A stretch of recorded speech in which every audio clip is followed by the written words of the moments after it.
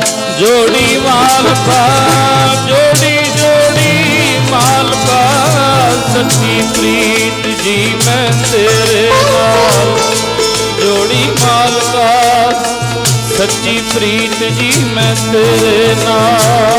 ਜੋੜੀ ਮਾਲਕਾ ਸੱਚੀ ਪ੍ਰੀਤ ਜੀ ਮੈਂ ਤੇਰੇ ਨਾਲ। ਜੋੜੀ ਮਾਲਕਾ ਸੱਚੀ ਪ੍ਰੀਤ ਜੀ ਮੈਂ ਤੇਰੇ ਨਾਲ। ਜੋੜੀ ਮਾਲਕਾ ਸੱਚੀ ਪ੍ਰੀਤ ਜੀ ਮੈਂ ਤੇਰੇ ਨਾਲ। ਜੋੜੀ ਮਾਲਕਾ ਸੱਚੀ ਪ੍ਰੀਤ ਜੀ ਮੈਂ ਤੇਰੇ ਨਾਲ। ਪ੍ਰੀਤ ਜੀ ਮੈਂ ਤੇਰੇ ਨਾਲ ਪ੍ਰੀਤ ਜੀ ਮੈਂ ਤੇਰੇ ਪ੍ਰੀਤ ਜੀ ਮੈਂ ਤੇਰੇ ਨਾਲ। ਪ੍ਰੀਤ ਜੀ ਮੈਂ ਤੇਰੇ ਨਾਲ। ਪ੍ਰੀਤ ਜੀ ਮੈਂ ਤੇਰੇ ਨਾਲ। ਪ੍ਰੀਤ ਜੀ ਮੈਂ ਤੇਰੇ ਨਾਲ। ਪ੍ਰੀਤ ਜੀ ਮੈਂ ਤੇਰੇ ਨਾਲ। ਪ੍ਰੀਤ ਜੀ ਮੈਂ ਤੇਰੇ ਨਾਲ। ਪ੍ਰੀਤ ਜੀ ਮੈਂ ਤੇਰੇ ਨਾਲ। ਪ੍ਰੀਤ ਜੀ ਮੈਂ ਤੇਰੇ ਨਾਲ। ਪ੍ਰੀਤ ਜੀ ਮੈਂ ਤੇਰੇ ਨਾਲ। ਪ੍ਰੀਤ ਜੀ ਮੈਂ ਤੇਰੇ ਨਾਲ। ਹਾਂ ਪ੍ਰੀਤ ਜੀ ਮੈਂ ਤੇਰੇ ਨਾਲ। ਪ੍ਰੀਤ ਜੀ ਮੈਂ ਤੇਰੇ ਨਾਲ। ਪ੍ਰੀਤ ਜੀ ਮੈਂ ਤੇਰੇ ਨਾਲ। ਪ੍ਰੀਤ ਜੀ ਮੈਂ ਤੇਰੇ ਨਾਲ। ਪ੍ਰੀਤ ਜੀ ਮੈਂ ਤੇਰੇ ਨਾਲ। ਪ੍ਰੀਤ ਜੀ ਮੈਂ ਤੇਰੇ ਨਾਲ। ਪ੍ਰੀਤ ਜੀ ਮੈਂ ਤੇਰੇ ਨਾਲ। ਪ੍ਰੀਤ ਜੀ ਮੈਂ ਤੇਰੇ ਨਾਲ। ਪ੍ਰੀਤ ਜੀ ਮੈਂ ਤੇਰੇ ਨਾਲ। ਪ੍ਰੀਤ ਜੀ ਮੈਂ ਤੇਰੇ ਨਾਲ। ਪ੍ਰੀਤ ਜੀ ਮੈਂ ਤੇਰੇ ਨਾਲ। ਪ੍ਰੀਤ ਜੀ ਮੈਂ ਤੇਰੇ ਨਾਲ। ਜੋੜੀ ਮਾਲਕਾ ਜੋੜੀ ਜੋੜੀ ਮਾਲਕਾ ਸੱਚੀ ਪ੍ਰੀਤ ਜੀ ਮੈਂ ਤੇਰੇ ਨਾਲ।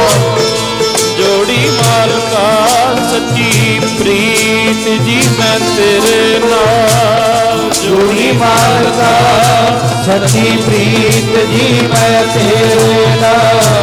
ਜੋੜੀ ਮਾਲਕਾ ਸੱਚੀ ਪ੍ਰੀਤ ਜੀ ਮੈਂ ਤੇਰੇ ਨਾਲ। ਜੋੜੀ ਮਾਲਕਾ ਸੱਚੀ ਪ੍ਰੀਤ ਜੀ ਮੈਂ ਤੇਰੇ ਨਾਲ। ਜੋੜੀ ਮਾਲਕਾ ਸੱਚੀ ਪ੍ਰੀਤ ਜੀ ਮੈਂ ਤੇਰੇ ਨਾਲ। कबीर चरण कमल की मौज को कौन कैसे अनबान कहबे कौ शोभा नहीं देखा ही ਮਰਵਾਨ। वो लालण स्यों प्रीत बनी तोरी न टूटे छोरी न छूटे ऐसी माधो खिंच तणी। ਪਰਮ ਸਤਿਕਾਰਯੋਗ ਸਤਿਗੁਰਾਂ ਦੀ ਸਾਜੀ ਨਵਾਜੀ ਗੁਰੂ ਪਿਆਰੀ ਗੁਰੂ ਸਵਾਰੀ ਸਾਧ ਸੰਗਤ ਜੀ, ਵੱਡਿਆਂ ਭਾਗਾਂ ਵਾਲਿਆਂ ਜੋ ਧੰਨ ਗੁਰੂ ਗ੍ਰੰਥ ਸਾਹਿਬ ਸੱਚੇ ਪਾਤਸ਼ਾਹ ਜੀ ਦੇ ਪਾਵਨ ਪਵਿੱਤਰ ਚਰਨਾਂ ਵਿੱਚ ਬੈਠ ਕੇ ਸਤ ਸੰਗਤ ਹਰੀ ਅਸ ਕੀਰਤਨ ਦਾ ਲਾਹਾ ਲੈ ਰਹੇ। ਆਓ ਗੁਰਬਾਣੀ ਗੁਰ ਇਤਿਹਾਸ ਗੁਰਮਤਿ ਦੀਆਂ ਵਿਚਾਰਾਂ ਤੋਂ ਪਹਿਲਾਂ ਸਤਿਗੁਰੂ ਸੱਚੇ ਪਾਤਸ਼ਾਹ ਜੀ ਦੀ ਮਹਾਨ ਬਖਸ਼ਿਸ਼ ਗੁਰਫਤਿਹ ਦੀ ਸਾਂਝ ਪਾਓ। ਕੋਈ ਰਸਨਾ ਵਾਂਝੀ ਨਾ ਰਵੇ।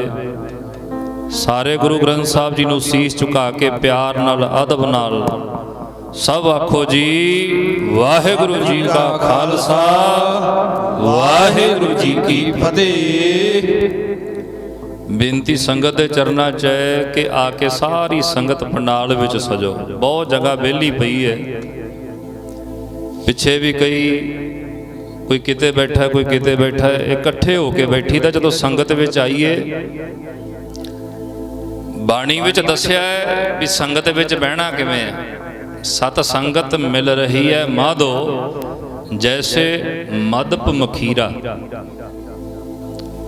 ਜਿਵੇਂ ਕਦੇ ਪੌੜੀ ਲੱਗੀ ਵੇਖੀ ਹੈ ਨਾ, ਪਛੱਤਾ ਲੱਗਿਆ ਹੁੰਦਾ ਮੱਖੀਆਂ ਦਾ, ਕਿਵੇਂ ਇੱਕ ਦੂਜੇ ਨਾਲ ਜੁੜ ਕੇ ਬਹਿੰਦੀਆਂ। ਜੇ ਜੁੜ ਕੇ ਬਹਿੰਦੀਆਂ ਸ਼ਾਇਦ ਵੀ ਕਿੰਨਾ ਇਕੱਠਾ ਕਰ ਲੈਂਦੀਆਂ। ਸੱਚੇ ਪਾਤਸ਼ਾਹ ਕਹਿੰਦੇ ਜੇ ਸੰਗਤ ਵਿੱਚ ਬਹਿਣਾ ਤੇ ਇਦਾਂ ਬੈਠ ਜਿਵੇਂ ਸ਼ਹਿਦ ਤੇ ਮੱਖੀਆਂ ਬਹਿੰਦੀਆਂ। ਜੈਸੇ ਮਦਪ ਮਖੀਰਾ। ਮਦਪ ਸ਼ਹਿਦ ਨੂੰ ਕਹਿੰਦੇ ਨੇ ਮਖੀਰਾ ਮੱਖੀ, ਜਿਵੇਂ ਸ਼ਹਿਦ ਦੀਆਂ ਮੱਖੀਆਂ ਬਹਿੰਦੀਆਂ ਨੇ, ਇਦਾਂ ਸੰਗਤ ਵਿੱਚ ਬੈਠੀ ਦਾ ਪੂਰੀ ਇਕਾਗਰਤਾ ਨਾਲ ਬੈਠਣ ਦਾ ਯਤਨ ਕਰੀਏ। ਕਿਸੇ ਪਾਸਿਓਂ ਕਿਸੇ ਤਰ੍ਹਾਂ ਦੀ ਆਵਾਜ਼ ਨਾ ਆਵੇ। ਸੇਵਾਦਾਰ ਸੇਵਾ ਕਰਨ, ਬਾਕੀ ਸਾਰੀ ਸੰਗਤ ਆ ਕੇ ਪੰਡਾਲ ਵਿੱਚ ਸਜਣ ਦੀ ਕਿਰਪਾਲਤਾ ਕਰੋ। ਇੱਧਰ ਜਿਹੜੀ ਸੰਗਤ ਇੱਥੇ ਤੁਸੀਂ ਬੈਠੇ ਹੋ, ਬੇਨਤੀ ਹੈ ਵੀ ਸਾਹਮਣੇ ਆ ਕੇ ਬਹਿ ਜਾਓ ਤੇ ਬਹੁਤ ਵਧੀਆ, ਕਿਉਂਕਿ ਇਦਾਂ ਗੱਲ ਕਰਨੀ ਸੌਖੀ ਹੈ। ਆ ਬੇਨਤੀ ਤੁਹਾਡੇ ਚਰਨਾਂ 'ਚ ਗੁਰਮੁਖਾਂ ਨੂੰ ਕਿ ਸਾਹਮਣੇ ਆ ਕੇ ਸਜੋ, ਫਿਰ ਮੈਨੂੰ ਇੱਧਰ ਬਾਰ-ਬਾਰ ਦੇਖਣਾ ਪੈਂਦਾ। ਸੱਚੇ ਪਾਤਸ਼ਾਹ ਜੀ ਨੇ ਕਿਰਪਾ ਕੀਤੀ ਹੈ, ਆਪ ਜੀ ਬੜੇ ਭਾਗਾਂ ਵਾਲੇ ਹੋ ਜੋ ਕਈ ਰੋਜ਼ ਤੋਂ ਲੈ ਕੇ ਗੁਰੂ ਗ੍ਰੰਥ ਸਾਹਿਬ ਸੱਚੇ ਪਾਤਸ਼ਾਹ ਜੀ ਦੇ ਚਰਨਾਂ ਦਾ ਨਿੱਘ ਮਾਣਦੇ ਹੋ। ਬੇਅੰਤ ਰਾਗੀ ਢਾਡੀ ਕਥਾ ਵਾਚਕ ਪ੍ਰਚਾਰਕ, ਆਪ ਆਪਣੀ ਬੁੱਧ ਹੈ ਜੇਤੀ, ਵਰਣਤ ਭਿੰਨ ਭਿੰਨ ਤੋਹਿ ਤੇਤੀ। ਆਪੋ ਆਪਣੀ ਸਮਰੱਥਾ ਦੇ ਮੁਤਾਬਕ, ਆਪੋ ਆਪਣੀ ਸੋਝੀ ਦੇ ਮੁਤਾਬਕ ਤੁਹਾਨੂੰ ਗੁਰੂ ਸਾਹਿਬ ਜੀ ਦੇ ਨਾਲ ਜੋੜਨ ਦਾ ਯਤਨ ਕਰਦੇ ਨੇ,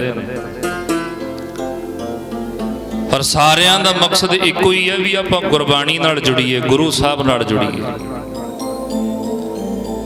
ਅਸੀਂ ਗੁਰੂ ਨਾਲ ਜੁੜ ਕੇ, ਗੁਰੂ ਗ੍ਰੰਥ ਸਾਹਿਬ ਜੀ ਦੇ ਨਾਲ ਜੁੜ ਕੇ ਪਹੁੰਚਣਾ ਪ੍ਰਮਾਤਮਾ ਤੱਕ ਹੈ। ਗੁਰਬਾਣੀ ਵਿੱਚ ਅਕਾਲ ਪੁਰਖ ਦੇ ਨਾਲ ਅਭੇਦ ਹੋਣ ਦਾ ਰਸਤਾ ਦੱਸਿਆ ਵੀ ਕਿਵੇਂ ਮਿਲਣਾ ਹੈ, ਕਿਵੇਂ ਪਰਮਾਤਮਾ ਤੱਕ ਪਹੁੰਚਣਾ। ਇਸ ਕਰਕੇ ਗੁਰੂ ਗ੍ਰੰਥ ਸਾਹਿਬ ਜੀ ਦੇ ਚਰਨਾਂ 'ਚ ਬੈਠੀਏ ਕੁਝ ਸਿੱਖਣ ਵਾਸਤੇ। ਜਿਵੇਂ ਬੱਚਾ ਨਹੀਂ ਜਾਂਦਾ ਸਕੂਲ ਵਿੱਚ, ਮਾਂ ਸਵੇਰੇ ਬੱਚੇ ਨੂੰ ਤਿਆਰ ਕਰਕੇ, ਨਵਾਲ ਕੇ, ਜੂੜਾ ਕਰਕੇ, ਰੋਟੀਆਂ ਪੈਕ ਕਰਕੇ, ਪਰੌਂਠੇ ਬੰਨ੍ਹ ਦਿੰਦੀ ਹੈ, ਨਾਲ ਵੀ ਲੈ ਪੁੱਤਰ ਪੜ੍ਹ ਕੇ ਆਈ। ਸਵੇਰ ਤੋਂ ਉੱਠਦੀ ਹੈ, ਵੇਖੋ ਸਭ ਤੋਂ ਪਹਿਲਾਂ ਮਾਂ ਉੱਠਦੀ ਹੈ, ਆਪ ਨਹਾ ਧੋ ਕੇ ਤੇ ਬੱਚੇ ਦਾ ਤਿਆਰੀ ਕਰਨ ਲੱਗ ਜਾਂਦੀ ਹੈ। ਉਹਦੀ ਵਰਦੀ ਪ੍ਰੈਸ ਕਰਦੀ ਹੈ, ਉਹਦੀ ਰੋਟੀ ਬਣਾਉਂਦੀ ਹੈ, ਸਾਰਾ ਕੁਝ। ਹੁਣ ਮਾਂ ਨੇ ਜੱਜ ਥੋੜਾ ਲੱਗਣਾ ਪੜ੍ਹ ਕੇ, ਪੜ੍ਹਨ ਤੇ ਬੱਚੇ ਨੇ ਜਾਣਾ ਨਾ, ਪੜ੍ਹਨ ਕਿਹਨੇ ਜਾਣਾ? ਉਹਦੇ ਪੁੱਤਰ ਨੇ। ਜੇ ਵੱਡਾ ਹੋ ਕੇ ਕੁਝ ਬਣੇਗਾ ਤੇ ਪੁੱਤਰ ਬਣੇਗਾ, ਮਾਂ ਥੋੜਾ ਬਣੇਗੀ। ਹੋ ਸਕਦਾ ਵੱਡਾ ਹੋ ਕੇ ਮਾਂ ਨੂੰ ਤੇ ਰੋਟੀ ਵੀ ਨਾ ਦੇਵੇ। ਜਿਹੜੀ ਇੰਨੇ ਸਵੇਰੇ ਉੱਠਦੀ ਰਹੀ ਹੈ, ਮਸ਼ੱਕਤ ਘਾੜਦੀ ਰਹੀ ਹੈ, ਕਈ ਵਾਰੀ ਮਾਵਾਂ ਰੋਟੀ ਤੋਂ ਵੀ ਵਾਂਝੀਆਂ ਰਹਿ ਜਾਂਦੀਆਂ। ਵੱਡੇ ਹੋ ਕੇ ਕਹਿੰਦੇ ਤੁਸੀਂ ਕੀਤਾ ਹੀ ਕੀ ਹੈ? ਮੈਂ ਤੇ ਡਾਕਟਰ ਬਣ ਗਿਆ। ਤੁਸੀਂ ਸਾਡੇ ਲਈ ਕੀਤਾ ਕੀ? ਕਹਿਣ ਦਾ ਭਾਵ ਹੈ ਕਿ ਜਿਵੇਂ ਬੱਚਾ ਸਕੂਲ ਭੇਜੀਦਾ ਤੇ ਜਿਹੜਾ ਬੱਚਾ ਸਕੂਲ ਜਾ ਕੇ ਇਕੱਲੇ ਪਰੌਂਠੇ ਖਾ ਕੇ ਮੁੜਾਵੇ ਤੇ ਸਾਲ ਬਾਅਦ ਪੇਪਰ ਹੁੰਦੇ ਨੇ ਤੇ ਹੋ ਜੇ ਫੇਲ, ਮਾਂ ਕਹਿੰਦੀ ਹੈ ਤੂੰ ਮੇਰੀ ਤੇ ਮਾੜੀ ਮੋਟੀ ਰੱਖ ਲੈਣੀ ਸੀ, ਮੈਂ ਇੰਨੀ ਸਵੇਰੇ ਉੱਠ ਕੇ ਤੇਰੇ ਵਾਸਤੇ ਤੈਨੂੰ ਇੰਨਾ ਤਿਆਰ ਕਰਕੇ ਭੇਜਦੀ ਰਹੀ ਆ, ਮਾੜਾ ਮੋਟਾ ਪੜ੍ਹ ਤੇ ਲੈਂਦਾ ਜੇ ਜਾਂਦਾ ਸੀ। ਬਾਪੂ ਕਹਿੰਦਾ ਤੇਰੀਆਂ ਫੀਸਾਂ ਭਰਦਾ ਰਿਹਾ ਮੈਂ, ਕਰਜ਼ੇ ਚੁੱਕ ਚੁੱਕ ਕੇ, ਦਿਹਾੜੀਆਂ ਕਰ ਕਰਕੇ ਮੈਂ ਤੇਰੀਆਂ ਫੀਸਾਂ ਭਰਦਾ ਰਿਹਾ, ਪਰ ਜੇ ਤੂੰ ਪੜ੍ਹਨਾ ਹੀ ਨਹੀਂ ਸੀ ਤੇ ਮੈਨੂੰ ਦੱਸ ਦੇਣਾ ਸੀ। ਕਿੱਡਾ ਦਿਲ ਦੁਖਦਾ। ਤੇ ਜਿਹੜੇ ਬੱਚੇ ਸਕੂਲ ਤੇ ਜਾਂਦੇ ਨੇ ਪਰ ਪੜ੍ਹਦੇ ਨਹੀਂ, ਉਹਨਾਂ ਬੱਚਿਆਂ ਤੇ ਮਾਪਿਆਂ ਦੀ ਖੁਸ਼ੀ ਕਦੇ ਨਹੀਂ ਹੁੰਦੀ। ਜਿਹੜਾ ਸਿੱਖ ਗੁਰਦੁਆਰੇ ਤੇ ਰੋਜ਼ ਜਾਂਦਾ ਹੈ ਪਰ ਗੁਰਬਾਣੀ ਨਹੀਂ ਪੜ੍ਹਦਾ, ਗੁਰੂ ਗ੍ਰੰਥ ਸਾਹਿਬ ਜੀ ਦੇ ਬਚਨਾਂ ਨੂੰ ਅਮਲੀ ਰੂਪ ਨਹੀਂ ਧਾਰਨ ਕਰਦਾ, ਗੁਰੂ ਸਾਹਿਬ ਦੇ ਬਚਨਾਂ ਨੂੰ ਕਮਾਉਣ ਦਾ ਯਤਨ ਨਹੀਂ ਕਰਦਾ, ਕਿ ਗੁਰੂ ਦੀ ਖੁਸ਼ੀ ਹੋਏਗੀ ਉਹ ਤੇ ਬਾਣੀ ਕਹਿੰਦੀ ਆ ਸਤਿਗੁਰ ਕੀ ਪ੍ਰਤੀਤ ਨਾ ਆਈਆ, ਸ਼ਬਦ ਨਾ ਲਾਗੋ ਭਾਉ, ਉਸ ਨੂੰ ਸੁਖ ਨਾ ਉਪਜੈ, ਭਾਵੇਂ 100 ਗੇੜਾ ਆਵੋ ਜਾਓ। ਮਾਰੇ ਕਹਿੰਦੇ 100 ਗੇੜਾ ਲਾ ਲੈ ਭਾਵੇਂ, ਜਿੰਨਾ ਚਿਰ ਤੈਨੂੰ ਗੁਰਬਾਣੀ ਦੇ ਬਚਨਾਂ ਤੇ ਪ੍ਰਤੀਤ ਨਹੀਂ ਆਈ, ਜਿੰਨਾ ਚਿਰ ਗੁਰੂ ਗ੍ਰੰਥ ਸਾਹਿਬ ਜੀ ਤੇ ਭਰੋਸਾ ਨਹੀਂ ਆਇਆ, ਤੇਰੇ ਗੇੜੇ ਲਾਏ ਕਿਸੇ ਕੰਮ ਨਹੀਂ। ਆਖੋ ਸਤਨਾਮ ਸ੍ਰੀ ਵਾਹਿਗੁਰੂ। ਉਸ ਨੂੰ ਸੁਖ ਨਾ ਉਪਜੈ। ਹਸਪਤਾਲ ਦੇ ਬੰਦਾ ਦਿਹਾੜੀ 'ਚ 15 ਗੇੜੇ ਲਾ ਲਵੇ, ਡਾਕਟਰ ਨੂੰ ਮਿਲੇ ਹੀ ਨਾ, ਦਰਦ ਹੁੰਦਾ, ਕਹਿੰਦਾ ਛੇਤੀ ਮੈਂ ਡਾਕਟਰ ਕੋਲੇ ਜਾਵਾਂ, ਹਸਪਤਾਲ 'ਚ ਜਾ ਕੇ ਮੁੜਿਆ ਵੀ ਡਾਕਟਰ ਨੂੰ ਮਿਲਿਆ ਨਹੀਂ ਤੇ ਦਵਾਈ ਲਈ ਨਹੀਂ, ਦਵਾਈ ਖਾਧੀ ਨਹੀਂ ਤੇ ਦਰਦ ਕਿਵੇਂ ਹਟੇਗਾ? ਬਿਮਾਰੀ ਕਿਵੇਂ ਹਟੇਗੀ? ਰੋਗ ਕਿਵੇਂ ਹਟੇਗਾ? ਬਸ ਇਸੇ ਤਰ੍ਹਾਂ ਜੇ ਅਸੀਂ ਡਾਕਟਰਾਂ ਦੇ ਕੋਲ ਇਕੱਲੇ ਗੇੜੇ ਹੀ ਲਾਏ ਆ ਨਾ, ਡਾਕਟਰ ਦੀ ਰਾਏ ਨਹੀਂ ਲਈ, ਦਵਾਈ ਨਹੀਂ ਖਾਧੀ ਤੇ ਡਾਕਟਰ ਤੇ ਬਿਨਾਂ ਮਿਲੇ ਅਸੀਂ ਠੀਕ ਨਹੀਂ ਹੋ ਸਕਦੇ। ਆਉਂਦੇ ਜ਼ਰੂਰ ਆ ਗੁਰੂ ਗ੍ਰੰਥ ਸਾਹਿਬ ਜੀ ਦੀ ਹਜ਼ੂਰੀ ਵਿੱਚ, ਪਰ ਬਹੁਤੇ ਐਸੇ ਨੇ ਜਿਹੜੇ ਬਸ ਇਕੱਲਾ ਮੱਥਾ ਟੇਕ ਕੇ ਮੁੜਦੇ ਨੇ। ਕੋਈ ਵਿਰਲਾ ਹੈ ਜਿਹੜਾ ਗੁਰੂ ਰੂਪੀ ਵੈਦ ਦਾ ਕੋਈ ਵਚਨ ਹਿਰਦੇ 'ਚ ਬੰਨ੍ਹ ਕੇ ਲੈ ਕੇ ਜਾਂਦਾ ਪੱਲੇ। ਗੁਰੂ ਦਿੰਦਾ ਦਵਾਈ, ਮੇਰਾ ਵੈਦ ਗੁਰੂ ਗੋਬਿੰਦਾ, ਹਰ ਹਰ ਨਾਮ ਔਖਦ ਮੁਖ ਦੇਵੇ, ਕਾਟੇ ਜਮ ਕੀ ਫੰਦਾ। ਗੁਰੂ ਐਸਾ ਵੈਦ ਹੈ सच्चे पातशाह ऐसे वैद ने जिन्ना रोगां दा इलाज डॉक्टर भी हथ खड़े कर देंदे आ ना भी मेरे वस दा रोग नहीं, उन्हां रोगां दा इलाज सच्चे पातशाह करदे ने। बाणी करदी मेरा वैद गुरु गोबिंदा, हर हर नाम औखद मुख देवे। मेरे मुख दे विच दवाई कादी पाई? परमेश्वर दे नाम दी। किने? गुरु रूपी वैद ने। आ जिहड़ा आपां जपिया ना 2-4 मिनट वाहिगुरु वाहिगुरु वाहिगुरु, ये दवाई है। हुण गोलियां किसी ने कोई शौक वजों लैके खाधियां ने, नशेड़ी ते खाई जांदे ने, चलो उन्हां दी गल वखरी है। कोई नशा करता है ओदी गल वखरी है, भी मैडिकल ते जांदा स्टोर ते दवाइयां लैके खाई जांदा बिना किसी प्रॉब्लम तो, उन्होंने नशे वास्ते चाहिए। पर उदा अपना जी कदे कीता है? बंदा बाजार चो लंघिया होवे कहंदा अज मिठाई खाण नूं जी करदा, अज समोसे खाण नूं जी करदा, ते जांदा ना फिर होटल ते। कदे बाजार गए होइए ते इदां आखिया भी अज मेरा दवाई खाण नूं जी करदा? दवाई खाण नूं जी नहीं करदा, पर खानी क्यों पैंदी है? रोग करके, रोग करके।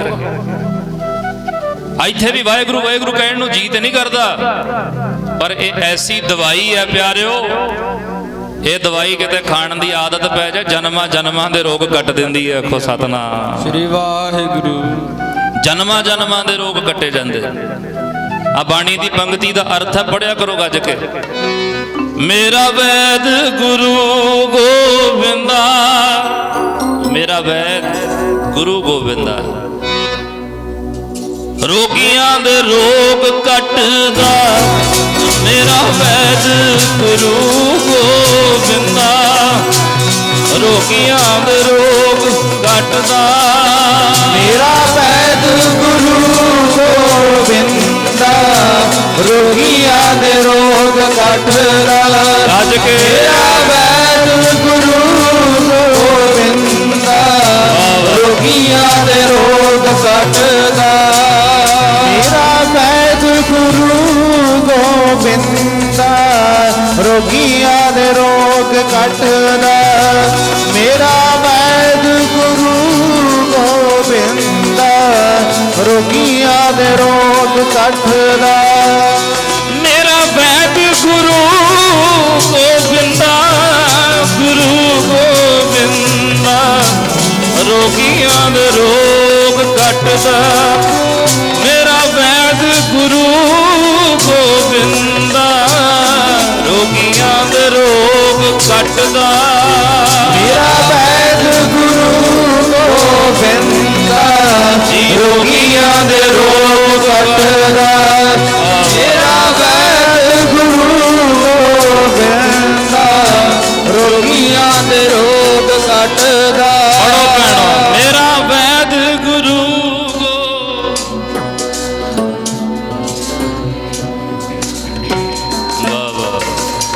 वैद गुरु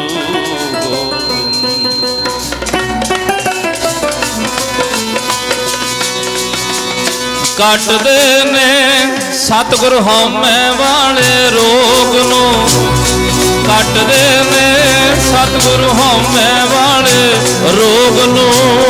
कटदे ने सतगुर हौमे वाले रोग नूं। कटदे ने सतगुर हौमे वाले रोग नूं।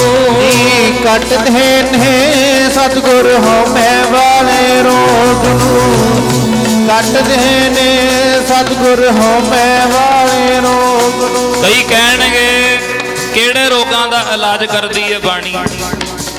किहड़े रोगां दा इलाज करदा गुरमंत्र? सानू ते कोई रोग ही नहीं लग्या, असी ते तंदुरुस्त हां। पर बाणी कहंदी है नहीं, ठीक है तू शरीरक रोगां तो बचिया हो सकदा है, पर एक रोग बड़ा खतरनाक है जी तो बचना औखा है। वो कहदा है हौमे दा, हंकार दा। ये हौमे दे रोग तो बचना बहुत औखा है। बड़े बड़े जो दीसह लोग तिनको व्यापै चिंता रोग, कोई चिंता दे रोग दा मारिया पिया। ये रोगां तो बचना औखी गल है, पर सच्चे पातशाह दी कृपा होवे ਆਪਾਂ ਬਚਨ ਪੜ੍ਹਦੇ ਆ ਨਾ ਗੁਰਬਾਣੀ ਵਿੱਚ, ਜੈਸਾ ਸਤਿਗੁਰ ਸੁਣੀਦਾ ਤੈਸੋ ਹੀ ਮੈਂ ਡੀਠ, ਵਿਛੜਿਆ ਮੇਲੇ ਪ੍ਰਭੂ ਹਰ ਦਰਗਹ ਕਾ ਵਸੀਠ, ਹਰ ਨਾਮੋ ਮੰਤਰ ਦ੍ਰਿੜਾਏ ਦਾ, ਕੱਟੈ ਹਉਮੈ ਰੋਗ। ਹਉਮੈ ਦੇ ਰੋਗ ਨੂੰ ਕੱਟ ਦਿੰਦੇ, ਕੱਟਦੇ ਨੇ ਸਤਿਗੁਰ ਹਉਮੈ ਵਾਲੇ ਰੋਗ ਨੂੰ, ਕੱਟਦੇ ਨੇ ਸਤਿਗੁਰ ਹਉਮੈ ਵਾਲੇ ਰੋਗ ਨੂੰ, ਕੱਟਦੇ ਨੇ ਸਤਿਗੁਰ ਹਉਮੈ ਵਾਲੇ ਰੋਗ ਨੂੰ, ਕੱਟਦੇ ਨੇ ਸਤਿਗੁਰ ਹਉਮੈ ਵਾਲੇ ਰੋਗ ਨੂੰ, ਜੀ ਕੱਟਦੇ ਨੇ ਸਤਿਗੁਰ ਹਉਮੈ ਵਾਲੇ ਰੋਗ ਨੂੰ, ਕੱਟਦੇ ਨੇ ਸਤਿਗੁਰ ਹਉਮੈ ਵਾਲੇ ਰੋਗ ਨੂੰ, ਹਉਮੈ ਵਾਲੇ ਰੋਗ ਨੂੰ, ਹਉਮੈ ਵਾਲੇ ਰੋਗ ਨੂੰ, ਹਉਮੈ ਵਾਲੇ ਰੋਗ ਨੂੰ, ਹਉਮੈ ਵਾਲੇ ਰੋਗ ਨੂੰ, ਹਉਮੈ ਵਾਲੇ ਰੋਗ ਨੂੰ, ਹਉਮੈ ਵਾਲੇ ਰੋਗ ਨੂੰ, ਜੀ ਹਉਮੈ ਵਾਲੇ ਰੋਗ ਨੂੰ,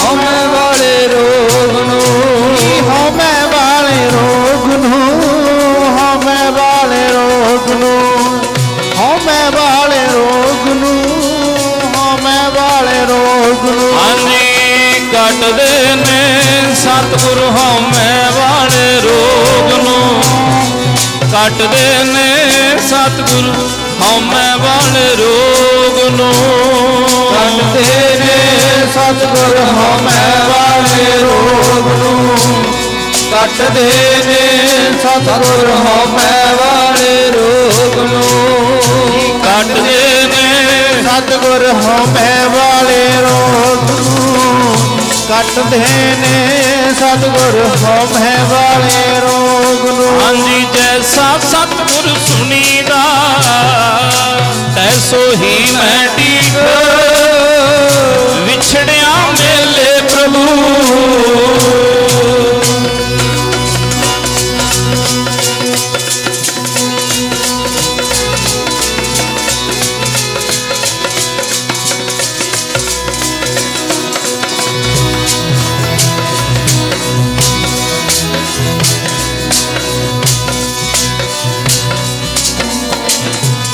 ਹਾਂਜੀ ਵਿਛੜਿਆ ਮੇਲੇ ਪ੍ਰਭੂ ਹਰ ਦਰਗਹ ਕਾ ਵਸੀਠ, ਹਰ ਨਾਮੋ ਮੰਤਰ ਦ੍ਰਿੜਾਏ ਦਾ,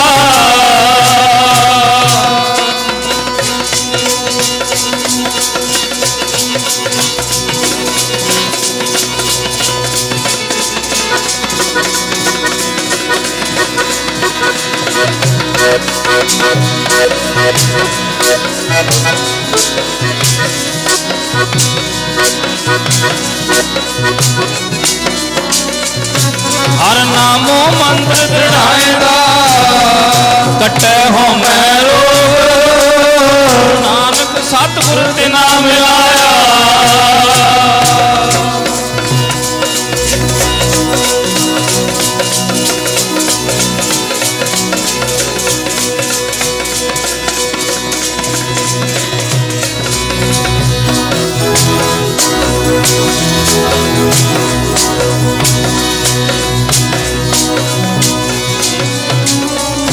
ਜਨ ਨਾਨਕ ਸਤਿਗੁਰ ਤੇ ਨਾਮ ਮਿਲਾਇਆ, ਰੇ ਭਇਆ ਸੰਜੋਗ, ਜੈਸਾ ਸਤਿਗੁਰ ਸੁਣੀਦਾ,